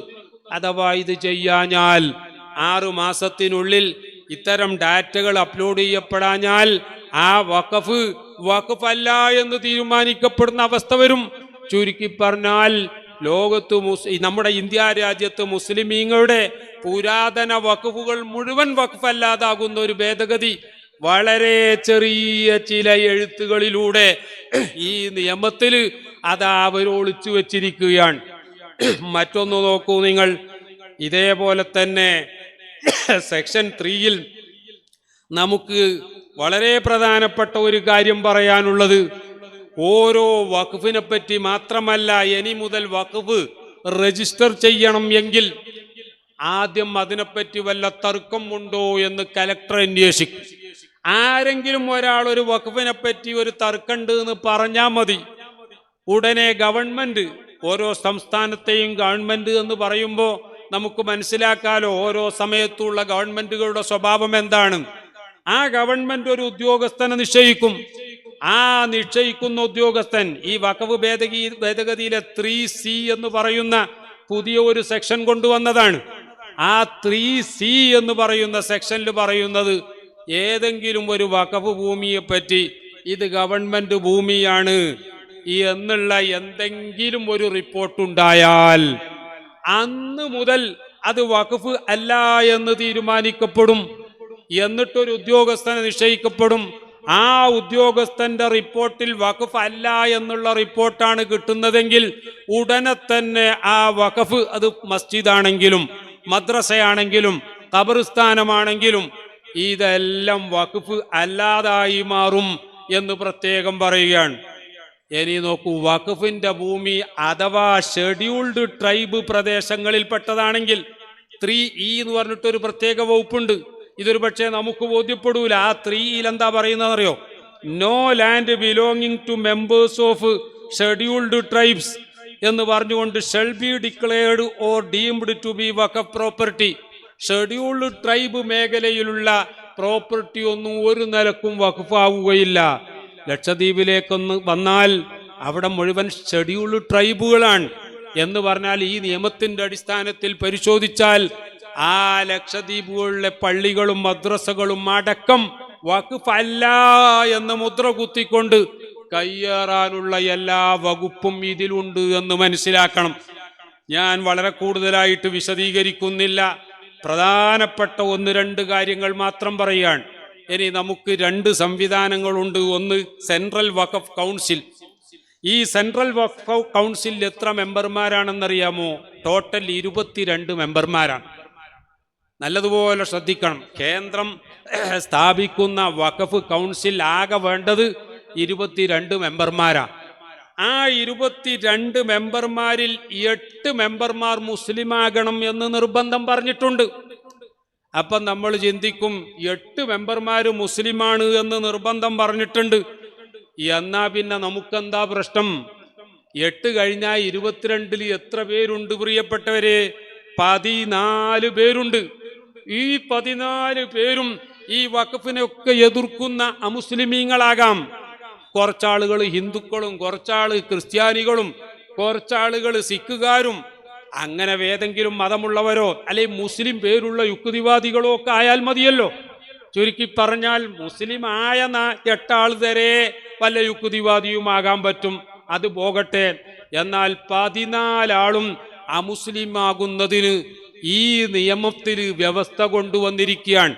അമുസ്ലിം ആകണം എന്ന് നിർബന്ധം 2 പേരെ സംബന്ധിച്ചേ ഉള്ളൂ എങ്കിൽ, 2 പേരെ സംബന്ധിച്ച് പെണ്ണാകണം എന്ന് നിർബന്ധമുള്ളൂ എങ്കിൽ, പക്ഷേ 14 ആളും അമുസ്ലിം ആകാൻ പറ്റുന്ന രൂപത്തിലാണ് ഈ നിയമം തയ്യാറാക്കിയിരിക്കുന്നത്. നിങ്ങൾ ആലോചിച്ചു നോക്കൂ, ഒരു വഖഫിന്റെ തർക്കം വന്നു, കേന്ദ്ര വഖഫ് കൗൺസിലിൽ 22 ആളും വന്നു, 8 മുസ്ലിമീങ്ങൾ പറഞ്ഞു ഇത് വഖഫാണ് എന്ന് പറഞ്ഞു, 14 പേരും അമുസ്ലിമീങ്ങളാണ്, അവര് പറഞ്ഞു ഇത് വഖഫ് അല്ല എന്നും പറഞ്ഞു. ഈ വഖഫ് മുഴുവൻ ആ ഓരോറ്റ സിറ്റിങ്ങിൽ തന്നെ വഖഫ് അല്ലാതായിപ്പോ. ഇനി സംസ്ഥാനങ്ങളിലെ വഖഫ് ബോർഡുകളെ പറ്റി നിങ്ങളൊന്ന് പരിശോധിച്ചു നോക്കൂ. ആകെ 11 പേരാണ് വേണ്ടത് വഖഫ് ബോർഡുകളിൽ. ആ 11 പേരിൽ വെറും 4 പേർ മുസ്ലിമീങ്ങളാകണം എന്ന് നിർബന്ധമുണ്ട്, 2 പേര് ഹിന്ദുക്കളാകണം എന്നുമുണ്ട്. എന്നാൽ 11 പേരിൽ 4 ആള് കഴിച്ചാൽ 7 പേരും അമുസ്ലിമീങ്ങളാകാൻ പറ്റിയ രൂപത്തിലാണ് തയ്യാറാക്കപ്പെട്ടത്. അപ്പൊ വഖഫ് ബോർഡിൽ വരെ വരുന്ന തർക്കങ്ങളിൽ വഖഫ് ബോർഡിലെ മുഴുവൻ മെമ്പർമാരായ 11 പേരും ചേർന്നിരുന്നാൽ ആ 11 പേരിൽ 4 പേര് മാത്രമേ മുസ്ലിമീങ്ങളുള്ളൂ എങ്കിൽ ബാക്കി 7 പേരും അമുസ്ലിമീങ്ങളുമാകുമ്പോൾ വഖഫ് ബോർഡിനു പോലും വഖഫിന്റെ താല്പര്യം രക്ഷിക്കാൻ പറ്റാത്ത രീതിയിൽ വരും എന്നതാണ് വസ്തുത. ഇങ്ങനെ വലിയ വലിയ അപകടങ്ങൾ ഇതിലുണ്ട് എന്ന കാര്യം നമ്മൾ മനസ്സിലാക്കണം. അതിൻ്റെ പുറമെ നിങ്ങൾ നോക്കൂ, ഇതിൻ്റെ സെക്ഷൻ 2-ൽ നമുക്കറിയാം, നേരത്തെ 95-ലെ നിയമത്തിൽ ആർക്കും വഖഫ് ചെയ്യാൻ പറ്റുമായിരുന്നു. പക്ഷേ 5 കൊല്ലം പ്രാക്ടീസിങ് മുസ്ലിം ആകണം എന്ന് ഷർത്ത് വെച്ചിരിക്കുകയാണ്. ഒരാൾ വഖഫ് ചെയ്തു, അയാൾ മുസ്ലിം ആണ് എന്ന് തന്നെ വെക്കുക, പക്ഷേ അയാൾ പ്രാക്ടീസിങ് മുസ്ലിമാണ് എന്ന് തീരുമാനിക്കാൻ കോടതിക്ക് എന്ത് മാനദണ്ഡമാണുള്ളത്? ആ വ്യക്തി അവിടെ വന്ന് ഞാൻ വഖഫ് ചെയ്തു, ഞാൻ മുസ്ലിമാണ് എന്ന് പറഞ്ഞാൽ കോടതിയിൽ വാദിക്കാൻ പറ്റും, ഗവൺമെന്റിന്റെ പ്രോസിക്യൂട്ടർക്കോ അഡ്വക്കേറ്റ് ജനറലിനോ വാദിക്കാൻ പറ്റും, നീ ഒരിക്കലും പ്രാക്ടീസിങ് മുസ്ലിം അല്ല എന്ന് ചോദ്യം ചെയ്ത് ഇദ്ദേഹം പ്രാക്ടീസിങ് മുസ്ലിം അല്ല എന്ന് തീരുമാനിച്ചുകൊണ്ട് അദ്ദേഹത്തിന്റെ വഖഫ് അല്ലാതാക്കാനുള്ള എല്ലാ സംവിധാനവും ഇതിൽ പ്രത്യേകം തന്നെ കൃത്യമായി രേഖപ്പെടുത്തി വച്ചിരിക്കുകയാണ്. ഇതിന്റെ സെക്ഷൻ 14, വഖഫിന്റെ 40-ാമത്തെ സെക്ഷൻ 14 ഉണ്ടായിരുന്നു നേരത്തെ. എന്ന് പറഞ്ഞാൽ ഒരു വഖഫ്, ഒരു സ്വത്ത് വഖഫാണോ അല്ലേ എന്നൊരു തർക്കം വന്നാൽ അവിടെ വഖഫ് ബോർഡിന് ഒരു അന്വേഷണ കമ്മീഷനെ വെച്ച് ആ അന്വേഷണ കമ്മീഷന്റെ റിപ്പോർട്ട് അനുസരിച്ച് പ്രവർത്തിക്കാനുള്ള എല്ലാവിധ അധികാരങ്ങളും നേരത്തെയുള്ള വഖഫ് നിയമത്തിൽ ഉണ്ടായിരുന്നു എങ്കിൽ ഈ ഭരണഘടന ഈ നിയമ ഭേദഗതിയിലെ 23-ാമത്തെ ഭേദഗതിയായി പറയുന്നത് section 14 of the principal acts shall B omitted എന്ന ആ വകുപ്പ് തന്നെ ഇല്ലാതെയാക്കപ്പെട്ടിരിക്കുകയാണ്. എന്ന് പറഞ്ഞാൽ ഇനി ഒരു തർക്കം വന്നാൽ സാധാരണ വ്യവഹാരങ്ങളെപ്പോലെ കോടതി കയറി അത് സുപ്രീം കോടതിയിലൊക്കെ എത്തി തീരുമാനമാകാതെ കൊല്ലങ്ങൾ അങ്ങനെ നടക്കും. തർക്കം വന്ന അന്ന് മുതൽ കലക്ടറുടെ ഉത്തരവ് പ്രകാരം വഖഫ് ഭൂമി വഖഫ് അല്ല എന്ന് തീരുമാനിക്കുകയും ചെയ്യും. ചുരുക്കി പറഞ്ഞാൽ അനവധി വഖഫുകൾ വഖഫ് അല്ലാതായി പോകുന്ന വലിയ വലിയ പ്രശ്നങ്ങൾ ഇതിൻ്റെ പിന്നിലുണ്ട്. ഇനിയും ഒരുപാട് കാര്യങ്ങൾ ഇവിടെ പറയാനുണ്ട്. ഞാൻ അവസാനിപ്പിക്കുകയാണ് പ്രിയപ്പെട്ടവരെ.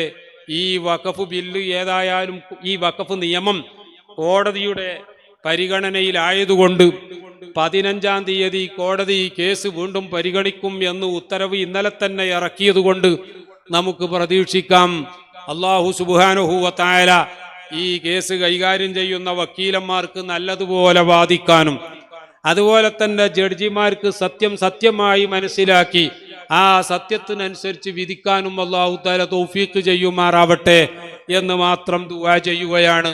ബഹുമാനപ്പെട്ട സയ്യിദു ഷരീഫുൽ മദനി ഖദ്ദസല്ലാഹു സിർറഹുൽ അസീസ് മഹാനവറുകളുടെ ഉറൂസ് മുബാറക്, ആ ഉറൂസ് മുബാറക്കിൽ വന്നുചേർന്ന നമ്മളെല്ലാവരും എപ്പോഴും ആലോചിക്കേണ്ടത് അല്ലാഹു സുബ്ഹാനഹു വ തആല നമുക്ക് ചെയ്ത നിഅമത്തുകൾക്ക് നാം എത്ര നന്ദി ചെയ്താലും മതിയാവുകയില്ല.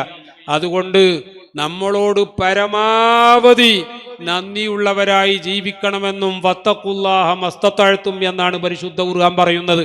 അതുകൊണ്ട് നിസ്കാരം ഖളാ ആക്കാതെ, നോമ്പിന്റെ സമയം വരുമ്പോൾ നോമ്പൊഴിവാക്കാതെ, പരസ്പരം തർക്കിച്ച് നിൽക്കാതെ, മറ്റുള്ളവരുടെ ഭാഗത്തു നിന്ന് പ്രകോപനമുണ്ടായാൽ പോലും അവരോടൊക്കെ നമ്മൾ സഹിച്ചുകൊണ്ട് പൊരുത്തപ്പെട്ടു കൊടുത്തുകൊണ്ട് നമ്മൾ ജീവിക്കണം. നമ്മുടെ വീടുകളിൽ നമ്മുടെ ഭാര്യമാരുണ്ട്, മക്കളുണ്ട്, അവരോടൊക്കെ സൽസ്വഭാവത്തിൽ പെരുമാറണം. അങ്ങനെ നല്ല രീതിയിൽ ജീവിച്ചുകൊണ്ട് നാളെ പരലോക വിജയം നേടാൻ ഇത്തരം ഉറൂസുകൾ നമുക്കൊക്കെ സഹായകമാവട്ടെ. അല്ലാഹു സുബ്ഹാനഹു വ തആല നമ്മെയും ബന്ധപ്പെട്ടവരെയൊക്കെ അവന്റെ സജ്ജനങ്ങളിൽ ഉൾപ്പെടുത്തി ഹബീബായ റസൂലുള്ളാഹി സ്വല്ലല്ലാഹു അലൈഹി വസല്ലമ തങ്ങളെ കൂടെ ജന്നാത്തുൽ ഫിർദൗസിൽ ഒരുമിച്ച് കൂടാൻ ഭാഗ്യം ലഭിക്കുന്ന മുഅ്മിനീങ്ങളിൽ ഉൾപ്പെടുത്തി തരുമാറാവട്ടെ എന്ന് ദുആ ചെയ്തുകൊണ്ട് നിങ്ങളുടെ ദുആയിലൊക്കെ ഞങ്ങളെ എല്ലാവരെയും ഓർക്കണമെന്ന് പ്രത്യേകം വസിയ്യത്ത് ചെയ്തുകൊണ്ട് ഞാൻ അവസാനിപ്പിക്കുന്നു. ഒരു കാര്യവും കൂടി, കേരളത്തിലെ ഹജ്ജ് കമ്മിറ്റിയുടെ ചെയർമാൻ എന്നുള്ളൊരു ഉത്തരവാദിത്വം ഞാൻ ഏറ്റെടുക്കേണ്ടി വന്നു. അത് ഭംഗിയായി നിർവഹിക്കാൻ തൗഫീഖ് ഉണ്ടാകാൻ നിങ്ങൾ ദുആ ചെയ്യണം. നേരത്തെ ശിഹാബുദ്ദീൻ സഖാഫി സ്വാഗതം പറഞ്ഞപ്പോൾ നിങ്ങളെ ഉണർത്തിയിരുന്നു. അദ്ദേഹം എന്നോട് 4 ദിവസം വരണം എന്നാണ് ഞങ്ങൾ തീരുമാനിച്ചത് എന്നൊക്കെ പറഞ്ഞിരുന്നെങ്കിലും ഞാൻ അദ്ദേഹത്തോട് 1-ലധികം വട്ടം പറഞ്ഞു എനിക്ക് തീരെ വരാൻ പറ്റൂല. പക്ഷേ അദ്ദേഹം പറഞ്ഞു 1 ദിവസം തന്നെയെങ്കിലും നിർബന്ധമായും വരണം. എന്നാൽ മറ്റുള്ള ദിവസങ്ങളിൽ ഒന്നും ഒഴിവില്ലാതെ ഇന്ന് ചെറിയ ഒരു ഒഴിവ് കണ്ടപ്പോൾ ഇന്ന് വരാം എന്ന് പറഞ്ഞതാണ്. ഹജ്ജിന്റെ പ്രവർത്തനങ്ങളുമായി മുന്നോട്ട് പോവുകയാണ്. അതൊക്കെ നല്ല വിജയത്തിലാകാൻ ദുആ ചെയ്യണം എന്ന വസിയ്യത്തോടു കൂടി നിർത്തുന്നു. അസ്സലാമു അലൈക്കും വറഹ്മത്തുള്ളാഹി വബറകാത്ത്. വഖഫ് ഭേദഗതി നിയമം നടപ്പിൽ വന്നാൽ ഓരോ മുസ്ലിമുകളും അനുഭവിക്കേണ്ട പ്രയാസങ്ങൾ